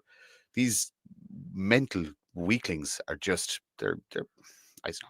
I genuinely don't know what to like. I understand the propaganda and what RT are trying to do, but I just look at him and go, "You're most likely my food in the end times."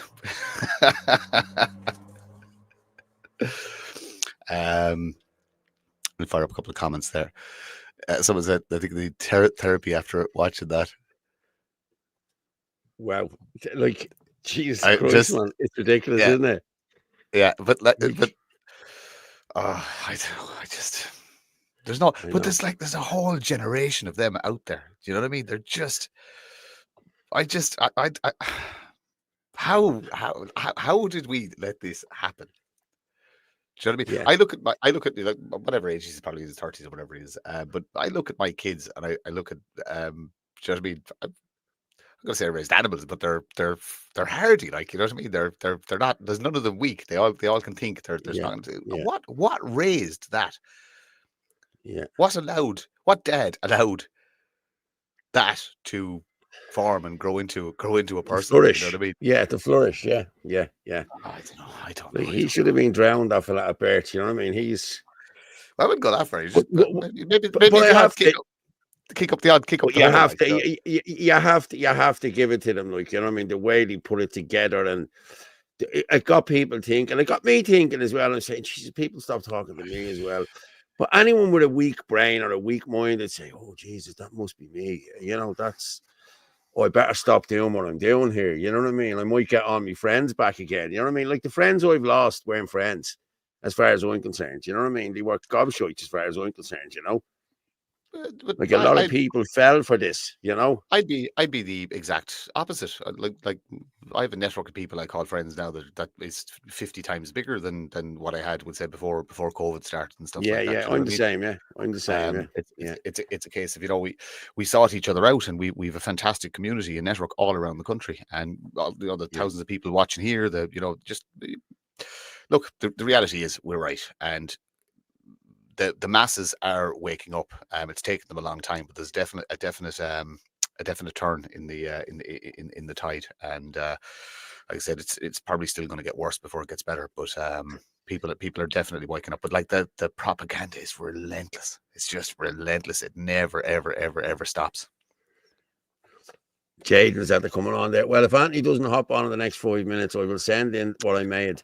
All approved, and Kev gave suggestions of improvement. Yeah, deadly. Can you fire up that video, just because I love this guy, the Canadian guy? Just fire up that video. Just get people fired up. Yeah. It's I like this outfit as well. I do. Yeah, he's a great TikTok account. I think it's Heel Horses or something like that. But he's something. We need one of these in Ireland. I wonder, could I rock a cowboy hat? You could, yeah. You're rocking the boots, aren't you? When are the left and right finally going to agree on one thing, and that's the fact that there is no bridging the gap between us. There is no uniting the fucking people. So when's the fighting start?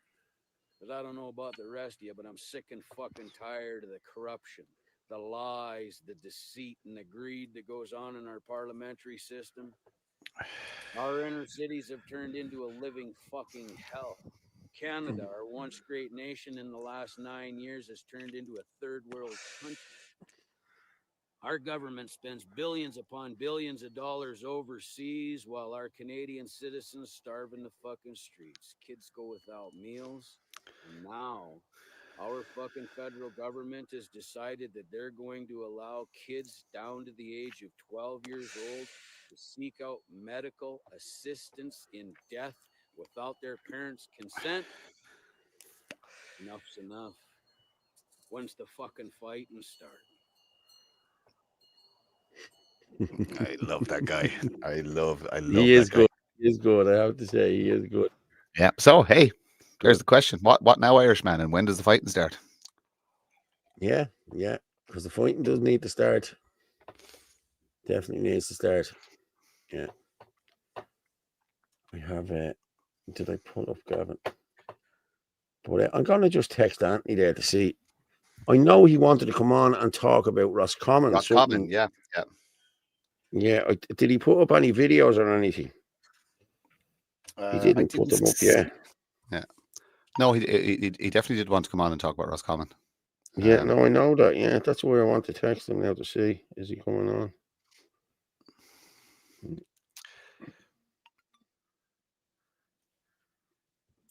Look, we're an hour and a half in there. You don't see an hour and a half going, so you don't.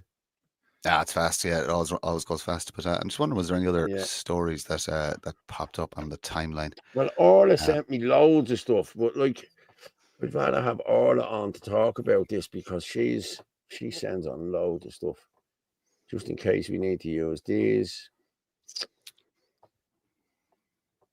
A new plantation. Yeah, there's this from. There was a load of stabbings in Germany again, wasn't there, this week? Yeah, Jesus, yeah. They're Yeah. getting it The bad. Facebook is gone. Yeah, Facebook has gone down. Yeah. Wankers, isn't he? You say you see, how many strikes have you in your account? See, my Facebook is still fine. Yeah, my Facebook is still fine. But I don't think there's. I haven't any strikes on it. I've no strikes on it. But what I found is, right, for the last 3 days, there was suspicious activity on it on Friday, they said.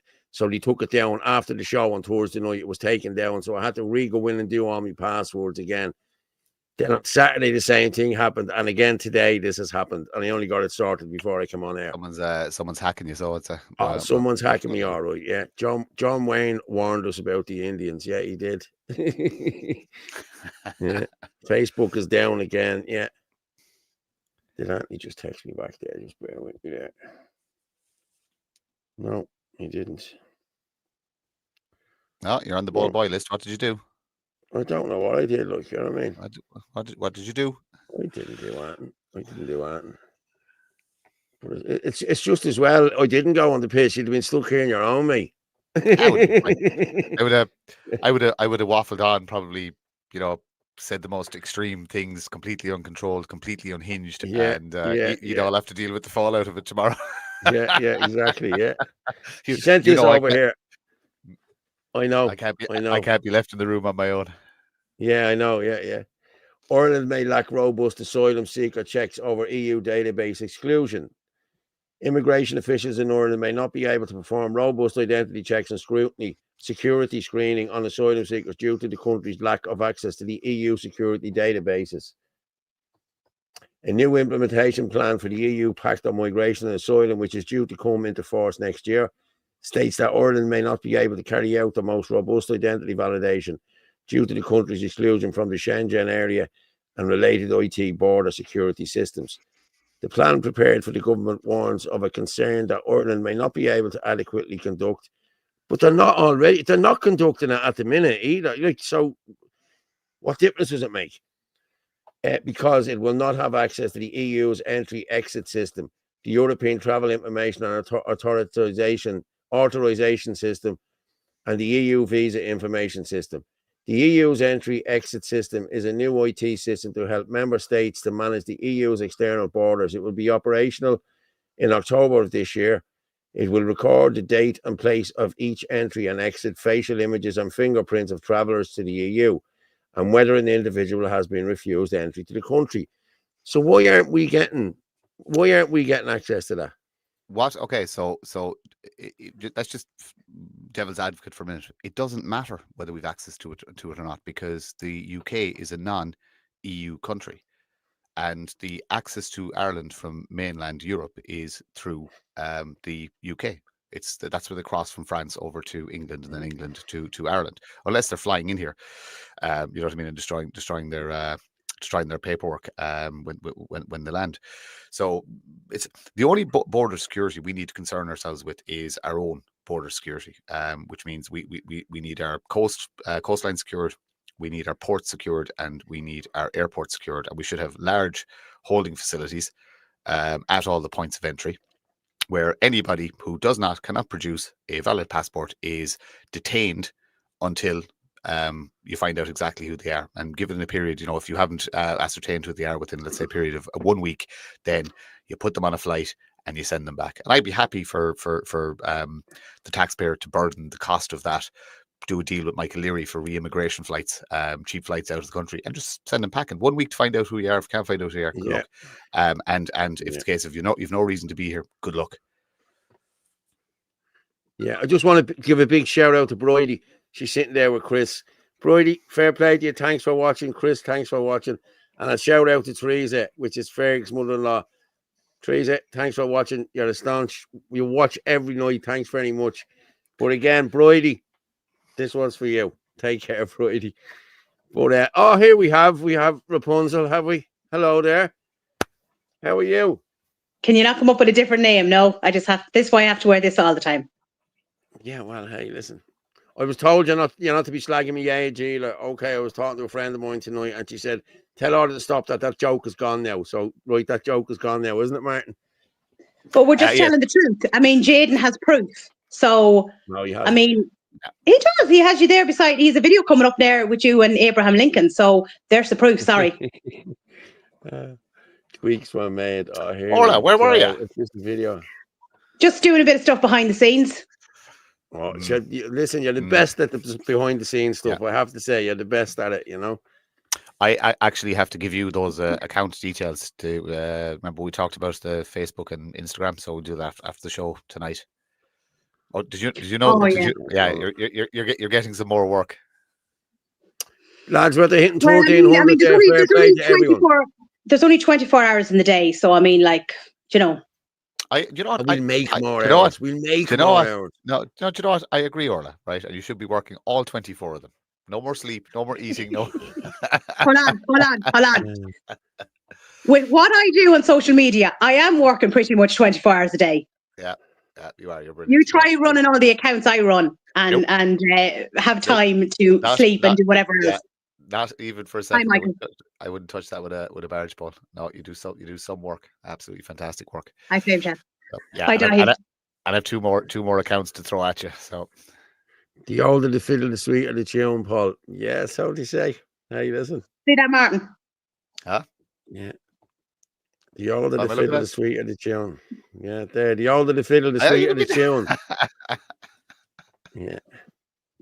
I'm just waving. Yeah. Hey, Chris. Donate to the channel, folks. Oh, yes, you listen. Yeah, sorry, yeah, I'll put that up there if you want. If you want to buy a coffee, you're more than. Hey, Frank, how are you? Oh, Frank, can we bring Frank on before we play the video? Frank, why do I look like I'm begging? Huh? Frank, yeah. Namaste. I look like I'm begging. Frank. Can we please bring on Frank? Oh, Frank is more than welcome to come on if he wants to come on. Because we got Jaden's video. Because we want to play that. No, we don't. Yes, we do. That's not. Pallet oil. Jesus, how's Orla? How's your pussy? The start is here. These two dogs are boring the bollocks out of us, lol. Fact. Absolute fact, Pallet. Yeah. I love you. Honest to God, you're absolutely brilliant. How are you, Joan?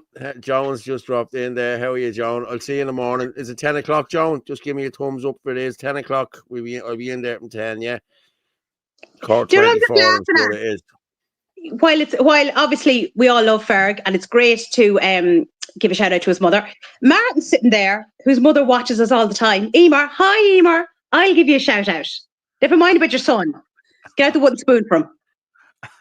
Okay, we have to go with this. We have to go with the premiere. Jaden says tonight. No, this hold on. Let's Frank up first. Is Frank up? Where is he? Did you get him up? No, I didn't send him the link. Can you send him the link? Okay, hang on. So I'll just send it into the. No, I won't send it into the. No, just send it to Frank personally. Yeah. Oh, holy Jesus. Oh, wait and you see these. I know. These are I have to be very, very nice to Frank because, honest to God, I probably wreck his head when I see a business poster. I'm like, Frank, can I get a comment on this? Joan just sent me in two pictures. Joan just sent me in two pictures. I'll be showing them now in a minute. Hold on there, Orla. Yeah, that's that. I sent it to Michelle Keane as well, so I'll send that on to Frank.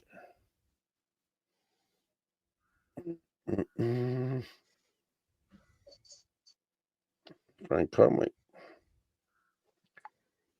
No, I hope he doesn't have to jump through hoops the way he did the other night. But I tell you what I'm going to do. I'm going to just show you these two videos, these two pictures that was sent in to me. You love this. Did you hear all this pussy? Jesus Christ, you put a bit of oil on that order. I wish I was, Dahi. What is Heather saying now? Oh my God. A vote for them. Yusuf Palani, vote number 1. Fine Gael, look, is a vote for him. That's a bad one. Yeah, that's a bad one. And there's another one, look. Joseph Puska, a vote for him. Them is a vote for him. Yeah. Listen, you wouldn't be surprised if you did have how many more of them are in the country? How many more of them? Yeah. I see them walking around the streets. I see them. I look in their eyes and you go, that's not a good person. That's not a good person. That's not a good person. Paul, just hold on a second. That's the video there. You're playing it. Paul, can you put up my post just while we're waiting for Frank to come on? It's in relation to the businesses because I think that's important to speak out about. Which one is it? Hang on. I think I put it in underneath businesses. There's loads of them here, just in case we need to use these. Today you did it, was it? Or was it yesterday? No, I think it was yesterday. Yesterday. I think it's my screenshot, but I have all the information on it. Because as I said, if anyone who does media knows that it's not just putting up a post, you have to put up the information, you have to put up the screenshots, you have to get the correct. Is this causing the loss of jobs? And I'll know when I see it. Yeah, I think it's a 3,000. Yeah, because I think it's important to highlight this. There's 100,000 here. Just let me see. Is this it here? Is this one here? Or Donoghue to see businesses closing? So there's a bit of reading for you, Paul. Yeah, I always have to do the reading because I'm the only one that can read here. You can write, but you don't like reading. It's absolutely terrible to see businesses closing from the loss of jobs to money into the local economy. Issues arising are high VAT rates, commercial rates, carbon taxes, electricity bills, wages, limited access to support schemes, rising operational overheads, and shifting consumer behaviour. The top 5 counties from the highest closure rate per 100,000 people are Dublin, Jesus Christ, Louth, Clare, Meath, and Wicklow. Dublin tops the national list with more than 1,000 business closures so far. It's not just this year. In the 5 months of this year, Jesus Christ. Highlighting that even the country's most economically active regions aren't immune to the pressures faced by businesses. Dublin's top, there is there 1,000 business closures this year. Meanwhile, the counties with the lowest closure rates are Mayo, Kilkenny, Offaly, Cavan, and Laois. These countries may be benefiting from smaller commercial property costs, stronger local support groups, or slower but steadier economic growth, allowing businesses to operate with more stability. Okay, now, Mayo is overrun by migrants. It has the most IPAS centres in the country. Kilkenny has a lot of them as well. So has Offaly, so has Cavan, and so has Laois. You know, I'm just going to go back here for a minute and have a look. Dublin, Louth, Clare, Meath, Wicklow. I got that information from Kilkenny Live a couple of days ago, so it's up to date. So it is. Christ. But I mean, like, again, you know, I put up all the stuff at the top because obviously I've been going around several businesses for the last few months, and it is like all those things I mentioned up there is what has been coming out about, you know, the VAT rate, the commercial rates, the ESB, we'll say the employees, like you know, electricity, the carbon tax. It like there's so much affecting business, especially small ones, and there is not enough proper support out there, and we should be really, really highlighting this as much as we possibly can. Because I don't think people realise it. Now, Cavan, I wouldn't worry too much about. I am from Cavan. So, I mean, they're probably not paying any of those bills. Because that'd be spending money and we can't have that. That's, yeah. So the other concern of that is I know some business owners that operate small business operations. And the amount of money that you end up paying to run a business is astronomical. It's very, very hard to have a decent margin. But these shops and businesses on the high street then go bust, or they have to close because they can't earn a living out of it. The unit stays empty for a couple of weeks, and then you get a vape shop or a barber shop or something along that lines, because we have a completely racist is the only term business support network in Ireland, whereas if you are a non-national, you can apply for grants and funding and this, that, and the other.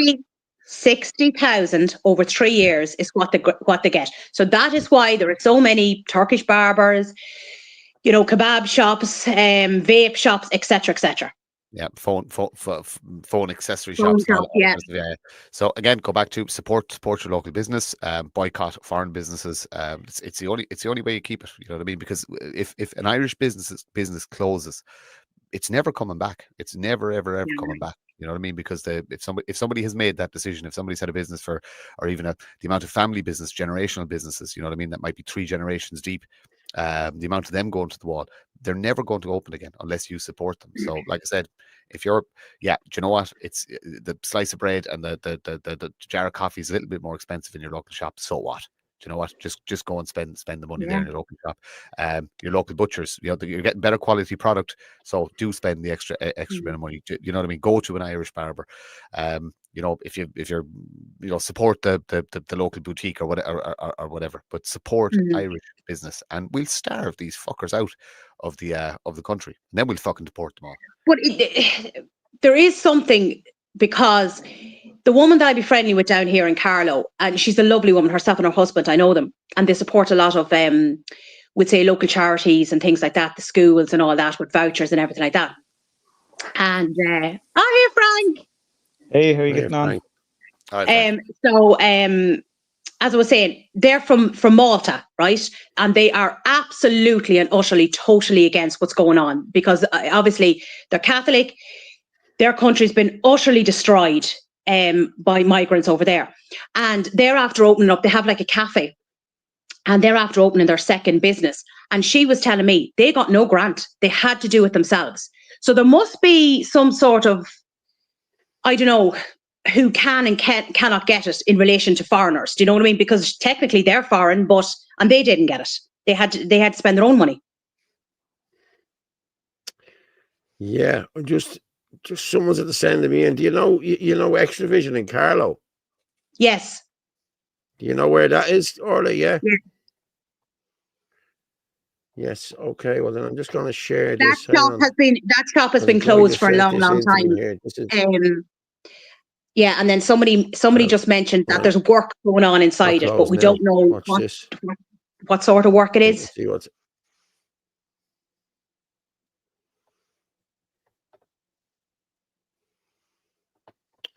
a load of foreigners. Okay. What's this?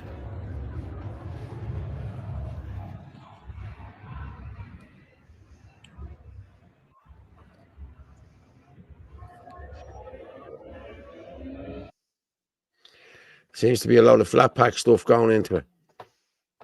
Yeah. So I don't know. I'm gonna I just had a lot on the last couple of days, so I might just pop in tomorrow and just see what the story is. So it's obviously that building, it'll be, oh look, you know, the Extra Vision stores are always quite long. So it would be along building and it's right beside McDonald's. But we'll have to see what it is. Do you know? Could be just, I don't know, could be another Barbers. Do you know? So I'll pop down in the morning and see what the story is if I can get time. I'm sure you will. I'm sure you will. Do you want to play the video now? The Frank's here. Jaden's one. Okay, let me just. It's time, Fitz. It's time, Fitz. He keeps sending it into me. It's time, Fitz. I know. Last one, and then move the joke on. Yeah. Present. For a screen. Boom.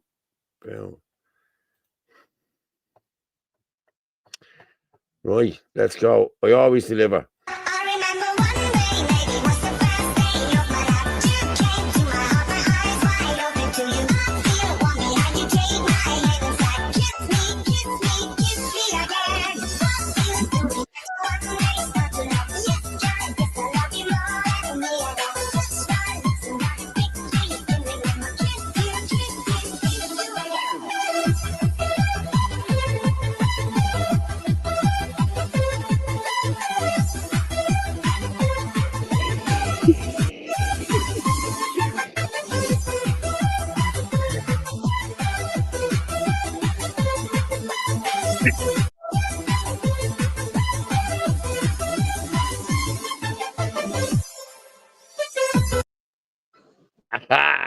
Deadly.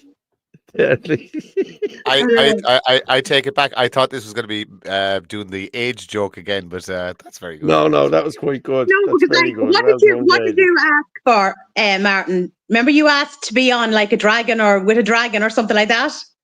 I don't remember. Was I drunk? This was a couple of shows ago. So he did that, right?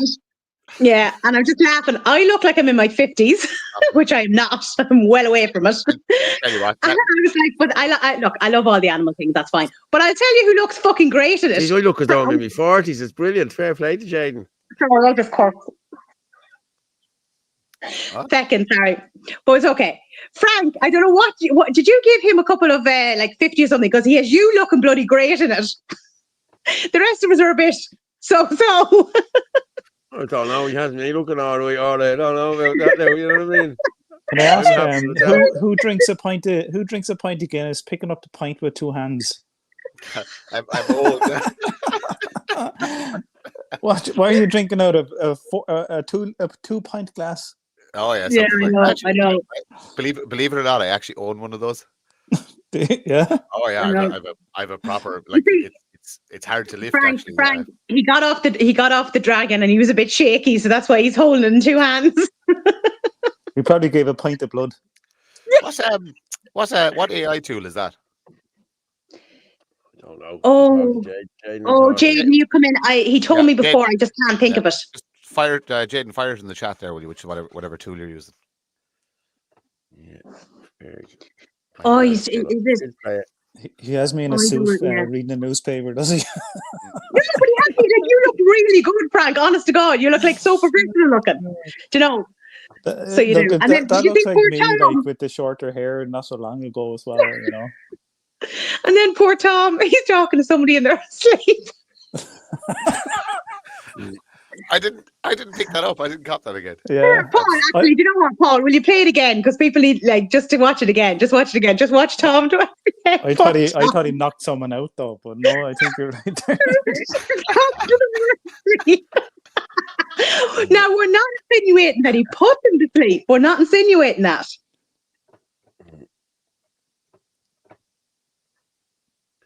I like the tune. I think I love the tune. It's a great tune. I'm banging it here. Yeah. Well, maybe there's a little bit of warning. You want to be careful what's been said. Just listen to the bit where it says about kissing, Paul. Just watch that clip. Listen, anyone that knows me knows there's nothing fucking gay about me. Don't be worrying about it. You're grand. What was said was said. It's like where he puts it. It's like where he slots it in.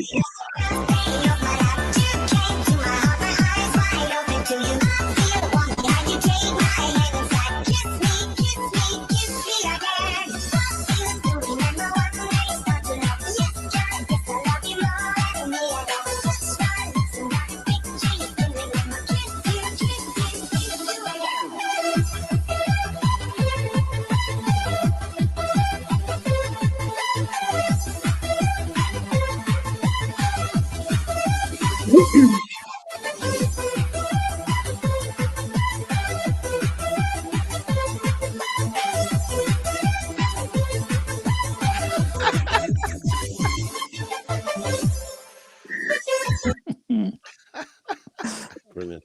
Brilliant. I think that's the new team for the. That's the new start team. I think. That's actually. Do you know what we should do? The next time we should recreate that picture in person. That one there in real life. Yeah. You'll have to wear the big long red gown though. Orla, do you own one? Yeah. Sure, you have. Little Red Riding Hood. You know when you do your costume, dress up shit and all that. Yeah, but no, I have to say it's brilliant. Like, I'm just laughing, like, I'm just going, like, he meant, right, as I said, some of us look great in it, right? And then you get to poor Tom. Patter said, I'm stoned off me biscuit. Play it again. Yeah. It's a tune. It is a tune. What is up with Sarah when she's out in the league? It looks like you know that Eurovision entry by Father Ted and Dougal with the horse. Yeah. We get it. Just go back to Gentle Poets there. Just that is I think Anthony has sourced one, and I think Sarah has sourced one. So it'll be there for you. If you need that actually brought to your house now, just send me a message on WhatsApp and we'll get it down to you. But it'll definitely be there for you for Cork. Yeah, brilliant. Sorry, Frank, you were saying something, and then Martin started talking. No, I didn't. No, that was it. I thought you were saying something. No. Yeah. Looks like they took part out of... I must get him to send that screenshot on to you, because you could use it for something. It's actually really good. Mm. Do you know? I could pretend I'm actually going to work, getting down to work, you know. It goes, Frank, prove that you're working, and goes, look, here you are. Yeah. I know. I'm only after saying there before you come on. I said, poor Frank has to put up with me asking him like economic questions. But he always obliges. He's very good. We're making a few tweaks out the gym ready from it. Yes, the new intro. Yeah, I'm loving it. Yeah, I really am. Like, you know what I mean? Yeah. But I want to go.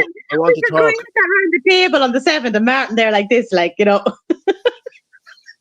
Do you know what I thought? I genuinely thought he had a straw in his beard. He had a straw beard, and he was sucking it through the beard. That's what I thought. You know. But okay, I'm gonna just play this. This is a Muslim guy in the UK, more or less the same shit as what we had to listen to yesterday from that other gobshite. I'm gonna play this. You come back in because I'll have to jump off just for a second. White people, if you are white and you're listening to this, listen very closely.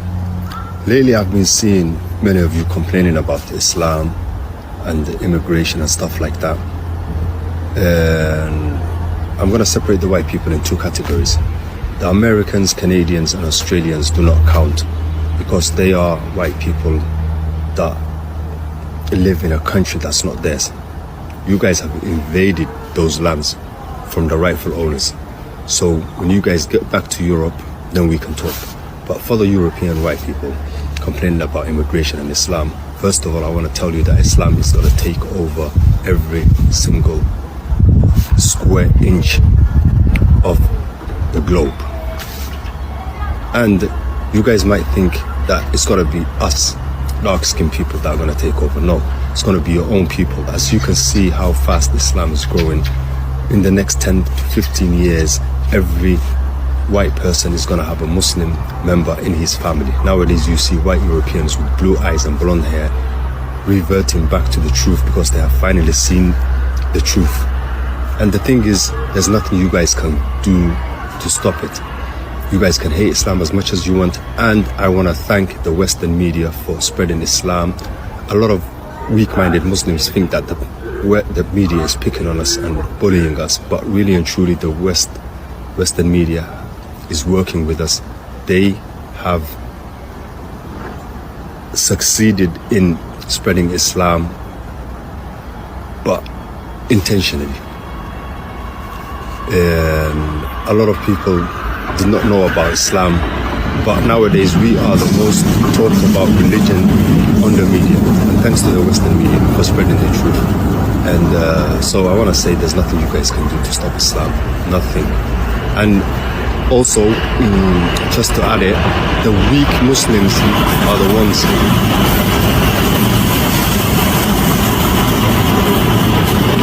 Yeah, just to add it, sorry about the noise. Just to add, it's the weak Muslims that always talk about Islam being a religion of peace. Islam is not. It's not a religion of peace. It does not mean peace. It means to submit to Allah, and it is a religion of justice. Put that in your head. It's the weak so-called Muslims, the cowards of this ummah, that claim that Muslims are religion of peace. I want to clarify that as well. Islam is the religion of justice. We can be peaceful, but when it comes to it, we know how to defend our land, our religion, and our honor.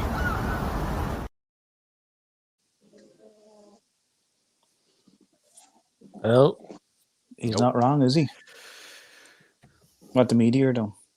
Oh, listen, the government facilitates it, the media facilitates it, everybody facilitates it, but like I said, it's like the video of the Canadian guy earlier on. When's the fighting start? We'll see who comes out on top. That's what I'll say. Like, you showed a video earlier on of that guy, the wokey lefty guy, who had that epiphany when he saw Depop. And, you know, he was frightened of his life when he got on a train or something like that when there was Muslims there. How bloody stupid, like, to say that anyway. But it's all part of the propaganda piece that he had that epiphany and his mind has changed now. So there you go. RT are facilitating that. You had Donald Skeen, the chef, going on that EAD or whatever it's called, cooking halal food, etc. You know, you're pushing all of this into mainstream. That's the danger. It's becoming very much mainstream. And that guy is correct by saying there are weak Muslims out there who are saying it is the religion of peace, and that's propagating that type of ideology amongst, and you see a lot of Irish and a lot of English people, men, converting as well. I personally believe that Irish person converts to Islam, they deserve a punishment beating, but that just will be my extreme opinion. It's not happening. But people are going to have to get an awful lot more aggressive with this. So the softly approach will not work with the conquering force, and Islam is a conquering force. They always have been, and it's taken. Europe has had to drive them out of the region on numerous occasions. We've never had to listen. Irish people either toughen up and accept some harsh realities, or the Irish people stop existing. That's it. They're the two choices. I intend to go down fighting at least, but we just need to be way harder on this. You know what I mean? That you see, there's a lot of videos of illegal mosques. I've seen more of them in Limerick and more of them in Dublin and stuff like that. Those places need to be targeted. They need to be graffitied. There should be big, massive crucifixes, bloody spray painted on the walls of these illegal mosques. You know, if it's not welcome, it will never be welcome. It will never be acceptable. The councils who give permission to mosques to be built in the area, those people should not be safe walking around in their communities if they're facilitating this. So planning officers are another group of people that need to be singled out, need to be videoed, need to be shown for what they are and what they're doing. It's war, people. It's been war for 5 years, and we need. If we don't start fighting back, we're just lost. We're lost. Paul, will you play that video of another guy? Now it's over in the UK. He looks very similar to him, but people need to hear what he's coming out, what they're coming out and saying. He was caught by those paedophile hunters over in the UK, and it's absolutely horrifying what he's saying.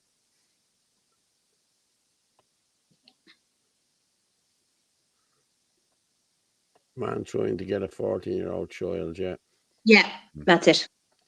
Yeah, I like this guy. I love this young fella. This young fella is very good. This Nordy young fella, he's really good. What's his name? You'll see now in a minute. You'll see who he is.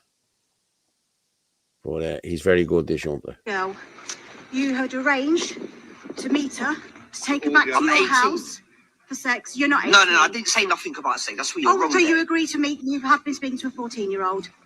Like, she told me she was 18 and her profile says 18. Right. Well, I don't remember that. You spoke to her about making her bleed when you had sex. You spoke No, to no, no, her no, I did not say, about going to Syria to marry you. No, I didn't say nothing about us. I'm not even from Syria. Are you actually serious? I'll tell you what I am. So that guy's not 18. And what you're witnessing there is a potential human trafficker. And here's why. So there is an issue within Britain and the West at the minute with radical Islamists that are working for terrorist cells all across the Middle East. And one of their jobs, not just about terrorism, one of their jobs is to convert young white children, mainly girls, to fall in love with them, convert them to Islam, send them off to the Middle East, and they will be thrown into sex slavery. And there's no hope, there's no way back. And a lot of the times these young girls will be murdered if they try to leave. And that is their life for the rest of their life.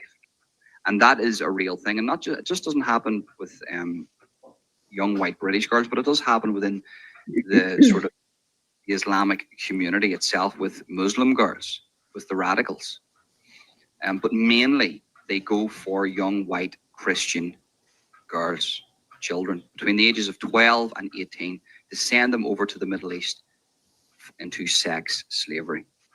Now that guy's going to deny this, of course, and he's been caught buying to rights with this information. This is a paedophile hunting group that has been speaking to this character for quite some time and know exactly who he is and what he's capable of. The Metropolitan Police know about this. The police all across Britain, Ireland, and Europe and the United States of America know about this. And there's not much that they can do about it. If they have radicalized young children, which they're doing at the minute across Britain, Ireland, Europe, and the United States, and they literally are told to lie to further the agenda. And there's many people like this that have got all different types of jobs, whether it be explosives, converting young children to sex slavery. That's what it is. You need to know. And it's absolutely disgusting. It goes on. And yeah, you make your own opinion up about that. You've come. Yeah. I like that young fella. He's called the Narrative Destroyer. He's brilliant. He puts out some great stuff, that young fella. He's very good now. So a message to Like, parents. that is absolutely, like, for any woman to listen to that, it's absolutely horrifying. But a message to parents should be, parents and grandparents, you need to raise your daughters and your granddaughters to hate these men. You need to raise them to be disgusted by them. That's what you have to do. You have to raise your daughters to be absolutely disgusted by these scraggy, rat-faced, disgusting, horrible human beings. And that's the only way to do it, because, you know, fucking girls are easily, you know, swayed, and, you know, these guys are nice and they're good at what they do. They know exactly what they're doing. Teach your kids to hate these people. Yeah. It's true. Did you play any of the Michael McCarthy stuff? No. Just to show the housing situation. Oh, we played the housing thing. Yeah, we played that one. It wasn't Michael McCarthy. But we did play that one, yeah. The RT one, because I only sent that on yesterday evening. That's actually very good, the way one. Mm-hmm. Which one? It's Michael's. He's commenting on the RT news yesterday evening. Yeah, we actually, should we go with Michael? Let's hear what Michael has to say. We like Michael as well. He's a friend of the show. Everyone's a friend of the show. In by someone today. Look at the demographics, look at the people. This is for a housing estate. How many of these people are Irish? And this is who we have to compete with. During a housing shortage, a housing crisis, young people can't afford a home, can't start a family. We're allowing this. It's shocking. So you The government could stop this tomorrow, and it would make the demand for houses drop significantly. It would make houses more affordable for young Irish people, and you'd see a lot of young Irish couples buying a house, starting a family. They could do that, but they have us in competition with the rest of the world. For our little country to compete with the rest of the world, it's up to us to say, we don't want this. Houses should be prioritised to young Irish people. There's too much immigration. Communities are completely changing. Some whole towns, they don't even look Irish anymore. Our quality of life is going down. We want better. The moment young Irish people can say that and see the government for what it is, Ireland will change. Ireland could be a great country. You just need to have the balls to say things how they are. It's well, that was one of them. There should be one after that. There should be one after that where he's commented on the RTE. No. It should be after. One after. I'm just going to drop off for a minute, okay? That's all right. Okay, Frank. Go on, Frank. Yeah, no problem, yeah.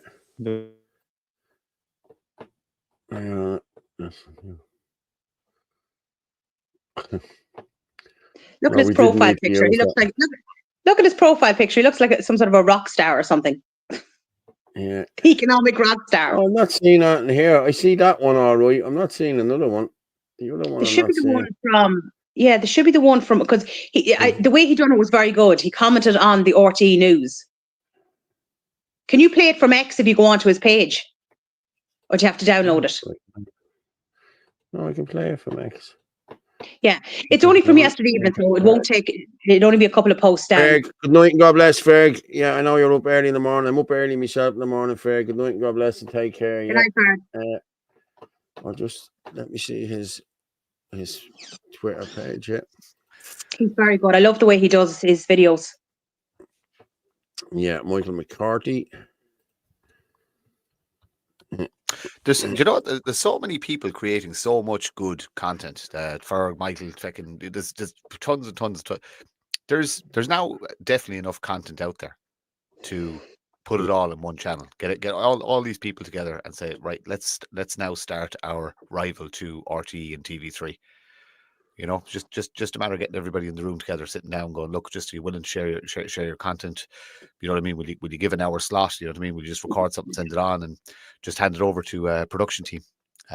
We should do it. We need to do it. Yeah. Well, there's enough of us there to do it. There is, and listen, with a new news channel, that's what we need. That we're pumping out news every day. Yep. Right. This I have another shout out there. Derek Domino is brilliant. It's absolutely fantastic stuff. Brilliant he is, yeah. Love Derek Domino too, yeah. Okay, this one. Let's play this. Hundreds of people queued at a new housing development in West Dublin, where the latest phase of new homes went on sale this morning, including some who spent the night waiting in line. Units at 7 Mills between Clondalkin and Lucan sold out in 2 hours. Sold out in 2 hours. Picturing their future and securing a place that they can call home. That dream was dashed for many this morning as they queued in the hope of purchasing one of the homes that went on sale here. Some decided to camp outside the sales office overnight to guarantee that they would be among the first in the queue, while others regretted not doing the same. I came out around like 8:30, quarter past 8, and there's a big queue already. So I think it's just a few people ahead of me before it gets sold out. Keep your noticing hats on. I have to probably come night before or something, sleep That's in the interesting. Yeah. How does that make you feel? Very bad. I still have money, still you can't afford. I see. Any Irish people? House. It's crazy. It's completely disheartening. Okay, we have one. People starting out in life, young families, it's outrageous. The government should be ashamed of themselves. While the government has said it's committed to improving housing supply, the people here today who lost out on a home are not feeling reassured. They say a further challenge in this long and difficult process of purchasing a home is that prices are going up all the time. Because it's so tough, looking for houses. And fortunately, this is the house that is close to the Help to Buy scheme, 500,000 limit. Most of the houses in Dublin are not 500 Alongside the struggle to purchase a home, finding somewhere to rent, And they'll affordable say remains a immigration massive doesn't problem. affect The housing. housing body Respond has confirmed that almost 2,000 people have applied for 20 cost rental homes in a housing development These in people Clongriffin, camped Dublin, outside since it opened to for a chance applications to buy earlier these this week. houses. And you know what the crazy thing is? In the name of multiculturalism and diversity, some people anyways, are willing to pay hundreds of thousands more on a house. Imagine it was just Irish people at that showing. You think we'll have a housing shortage? Wow. Like they're That's even crazy, on isn't the it? Help to Buy scheme. The which? They're even what he mentioned there was he was on the Help to Buy scheme. You know, what's that? Yeah. First time buyers could get up to 70 grand, is it? Yeah, I think so, yeah. Yeah. We really need to look at, again, it's the hard approach, as if you're not an indigenous citizen, you have no right to property in this country. Simple as that. That is the only way forward, and there's the only solution forward. And it's for everything else as well, Martin. You know, pensions, the whole lot. We cannot have people coming in here for reunification purposes because, do you know what? We wouldn't be able to do it if we had to go to Australia or Canada or America to follow over to our kids or whatever. If they're over there, you wouldn't be entitled to it. But yet they can still come over and they'll get the pensions, they'll get the benefits, they'll get access to medical, housing, as you mentioned there. It's destructive. But it's not even that they get access to it. They're actually jumping the queues. They're put to the top of the list. Like I said, I know there's some interesting work going on with people investigating councils where they have evidence that non-nationals have been bumped ahead of people who are 15, 20 years on a housing list. You know, over Irish people. So your councillors shouldn't be able to walk the streets. Your senior civil servants shouldn't be able to walk the streets. We should actually not. We should turn our attention completely away from the people coming in. Obviously, protect your communities, but it's the Irish traitors that need to start feeling the heat now, and severe heat. I'm just going to go with a video here from Gavin. Gavin done a video there yesterday as well, or this morning it could have been. Watch this. This is fucking ridiculous. Like.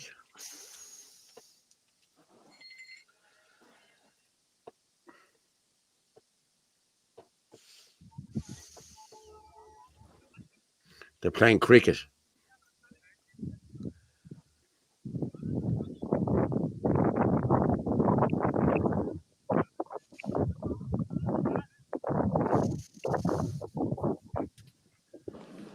How are you folks? Councillor Gavin Pepper here, and I'm here over at the new Lockhouse Way 7 Mills development being built by Kieran Homes, where there was a queue yesterday of a couple of hundred people, majority foreigners, that are trying to purchase a property for between 480,000 and 500,000 euro. I was talking to an Indian man this morning who's complaining that last year it was 380 grand and now it's 480 grand for the house. He's living here 5 years and he qualifies for the Help to Buy scheme. This is madness. Why are foreigners allowed to compete with Irish families and couples to purchase a property in Ireland in the middle of a housing crisis when we have over 15,000 Irish families and over 4,000 children in emergency accommodation? Where is the priorities lying here? The Irish government have signed up to the EU Migration Pact, agreeing to bring in a minimum of 30,000 immigrants a year when we don't have the housing to look after our own people. This is about supply and demand, and we don't have supply to meet the demand. So it's time to close the borders and restrict immigration into our country and send the illegal immigrants home. The new Jamestown development that's getting built in Finglas, I support it. But who are these houses going to go to? Because at the end of the day, Irish families cannot afford these homes. They're not afford them. It's insane what's going on. Then you take the new development going on with the social and the cost rental. The cost rental, you have to be on 66 grand. Social housing, you have to be on up to, I think it's 42, 43,000. But what about the 43 to 66,000? They're being discriminated against. Some of these people could have been on the housing list 12 years and then they just go over the threshold. Where do they fit in? How does that make any sense? It doesn't. It's time to start putting your people first. Ask yourself as a British taxpayer, where do you want your taxes going? Do you want your taxes going on getting special needs places for the kids in school? Looking after the carers. So more better prisons so we can lock up the sex offenders and paedophiles instead of giving them suspended sentence. Judge Nolan should be gone. He should be resigned. It's a disgrace that Jim O'Callaghan stands in solidarity with him, and so does all the government officials. You know, Simon Harris has me blocked on Twitter. Mary Lou has me blocked. Padda Tobin has me blocked. They don't want to answer the questions. We need to be locking these sex offenders up for life sentences. But no, they get suspended sentences in the Republic of Ireland because of the likes of Judge Martin Nolan. What's going on? Why is this happening? I want me taxes going on helping our people, not foreign nationals. I want it going on, as we said, the kids looking for autistic places. Do you want it going on helping families trying to purchase and rent a property? Do you want it going on more doctors, more nurses in our hospitals, better hospital equipment, doing up the hospitals, fixing the infrastructure in our country, creating jobs for Irish people? Or do you want to go on iPass centres and foreigners? Where do you want your money going? Because yesterday, a foreign national who threatened to stab Irish babies on TikTok has been living in this country. And what are they going to use again? The mental health card. Is that the answer for all these foreigners? Use the mental health card when they do something insane like that. Because it's when it's too late and something really, really bad happens is when the government decide to act. So they want to get their act together. Because if something happens to any of the children in our country, take all politics aside, we're going to start going to the politicians' doors. And that's a fact. We will.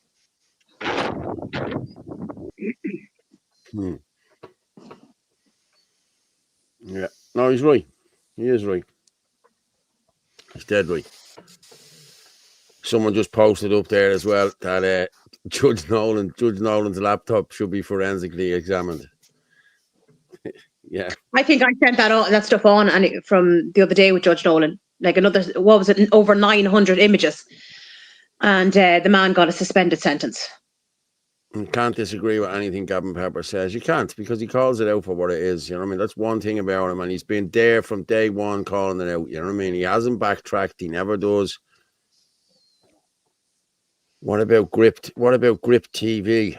Oh, I don't know about Grip TV now, to be honest with you. Grip don't show as much as there's a lot of stuff Grip should be showing and they're not, you know what I mean?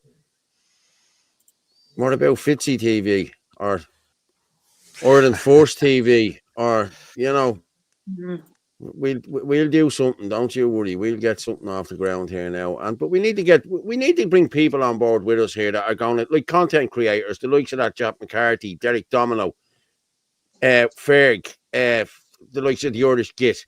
These people all make brilliant stuff. We need to bring it all into one place and put it all out at the same time. We could do a news thing, 1 o'clock in the afternoon and see. Sorry. 6 o'clock. We do it at 12 and 6 for the Angelus, and we say a prayer, say what we have to do, and then we tell the news. I think that'd be a good idea. Be a good show. Forced Ireland TV. Yeah. Whatever. We need to sit on steps at the Dáil and stay there until they listen. Yeah, it's no good sitting there on a Saturday or a Sunday because they're not fucking there.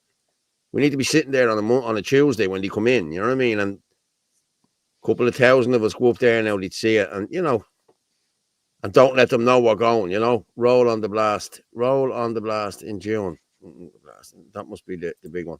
But yeah, we'll give a shout out to that as well. Yeah, for the 7th of June, Cork, Limerick, then the 14th of June, and then we have the 22nd of June in Dublin at the Garden of Remembrance again. People, you need to get out. Paul, there's also small. Go on, there's also a 10th of June, Tuesday at 1 o'clock at the Medical Council. The Medical Council, yes. Yeah. Hold on. Dr. De Bruyne and Elaine Mullally I think they're organising that, and Anne McCluskey will be there as well. Some of the GPs who've been called out and lost their licenses during COVID. Yeah. I sent on the poster from the other day and we put it up, but it can be put up again because it should be highlighted. Do you know what doesn't help either? Go on, sorry. The green poster. Oh yeah, it'd be good to show that actually. Yeah. Pretty decent posters as well, whoever did them. There we are. That's it there. Dog, yeah. Let me just present this here. There's one on Clonmel as well. Okay. Do we have access to the Shinadina calendar? Because it'd be good to just throw that up as well, just to show everybody the dates. I think I have it there. I think I have it saved, yeah. But there we are, people. A peaceful assembly for medical freedom. Join us in a peaceful demonstration of support for Drs. Marcus de Bruin and other GPs. Sorry. Make that bigger. We continue to feel the impact of calling a halt to the COVID vaccines and are demanding a comprehensive and transparent investigation into the COVID-19 policies. The Irish Medical Council, Kingram House, Dublin 2, D02 WY88, Tuesday the 10th of June at 1 p.m. So please, people, if you can make it there, please do. And yeah, I'll just put that down. If you can make it, please get there. Actually, I know there's only a couple of minutes left. If you go back up, I sent you a couple of things on from Marcus de Bruin because he was calling out the nursing homes about what went on with the elderly. So just good to show that before we finish up. And I recommend as well, if anyone had a family member who had passed away during COVID and their casket wasn't opened at the wake, or even if it was, but just for €20, if you don't have it, you can get the death certificate and see what is actually written down as the cause of death. Now, I had my own suspicions of my own auntie, and I decided to do that, and I got it in the post, and the first thing down on it, COVID. Yeah. No, that's not fucking right, like. No, it's not right. What did she die of, Frank? I can't remember what the other thing was now, but yeah, she was in a nursing home. Tuesday. I'm joking. Okay, there's the shit in the Dina calendar. Hang on. I need to make it bigger. Well, let me go through it. I'll go through it here myself. Okay, so we've Saturday the 3rd. Well, that was this month, wasn't it? Yeah, 2 p.m. Saturday. Was that today? Tala says no. That was yesterday. Tala says no. Month, June.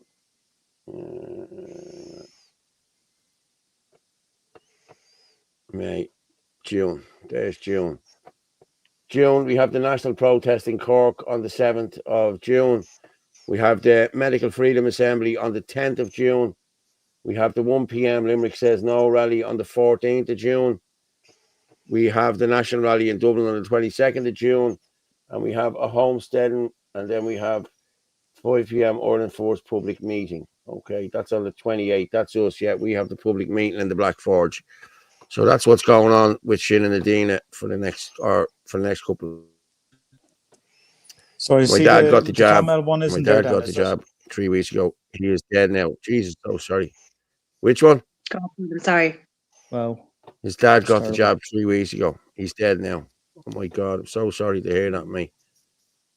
Can you get up? Can you get up the exactly? There's only 3 minutes left. Sorry, Frank. What were you saying? 2 minutes left. No, someone put it up there. There's the Clonmel one as well. So when is that? Same day. It's the same day as the Cork protest. Okay. Yeah. So there's a couple of smaller protests in towns going on the same day. For those that can't travel to the bigger cities, there's going to be some smaller protests all around the country on the same day. But Clonmel will definitely need support that day. If anyone's interested as well, Ireland First have polo shirts that we've got done up. Isn't that right, Martin? Yeah. Ordered. We'll have next week. We'll probably wear one on the show next week. I should have worn mine tonight. I will. I'll wear one on the show next week. No problem. I think, Jesus, Paul, I think you should stay in the suit. I think you should. That should be your. Fuck off. Yeah. Lads, we're hitting 1,500 there. Fair play to everyone. Keep Hang on there for a minute. I'll share now. We're going. I'll grab a t-shirt to show you, will I? Go on, quick. Yeah, go on. Lads, if you can get us a stripe, if you can buy us a coffee, please do. And as always, you can send in a text on that. But fair play, we've hit 1,500. Fair play to everyone. Thank you very much. Let me just get Frank here now. Comments, what have we got here in the last? I know a kid, I went to school, passed away 2 months ago with the job. He was fit as a fiddle, never smoked. I touched a drink and walked every day. Oh, Jesus, thanks, Paul Martin and all that. I'm out in K9 duties. Fair play to Eddie. I'm just going to give Frank make Frank the solo layout. There you go, Frank. Throw it up there and give us a look. We've only a minute left. We're only 30 seconds. Come on. Well, there's there we go. Ireland force, lads. That's them. Yeah. And on the sleeve we have the other logo. Brilliant. Ireland forced. Lovely, lads. Okay. Good stuff. Guys, I'm gonna drop yous down because I only have 30 seconds left, and I'm gonna just drop yous down. Boom. But talk to you in a minute, Orla. Talk to you in a minute, Martin. And just myself. Lads, like we say every night, the truth is like a lion. Thank you for everyone. The truth is like a lion. You don't have to defend it. You just let it loose and it will defend itself. Good night and God bless. And thank you for watching.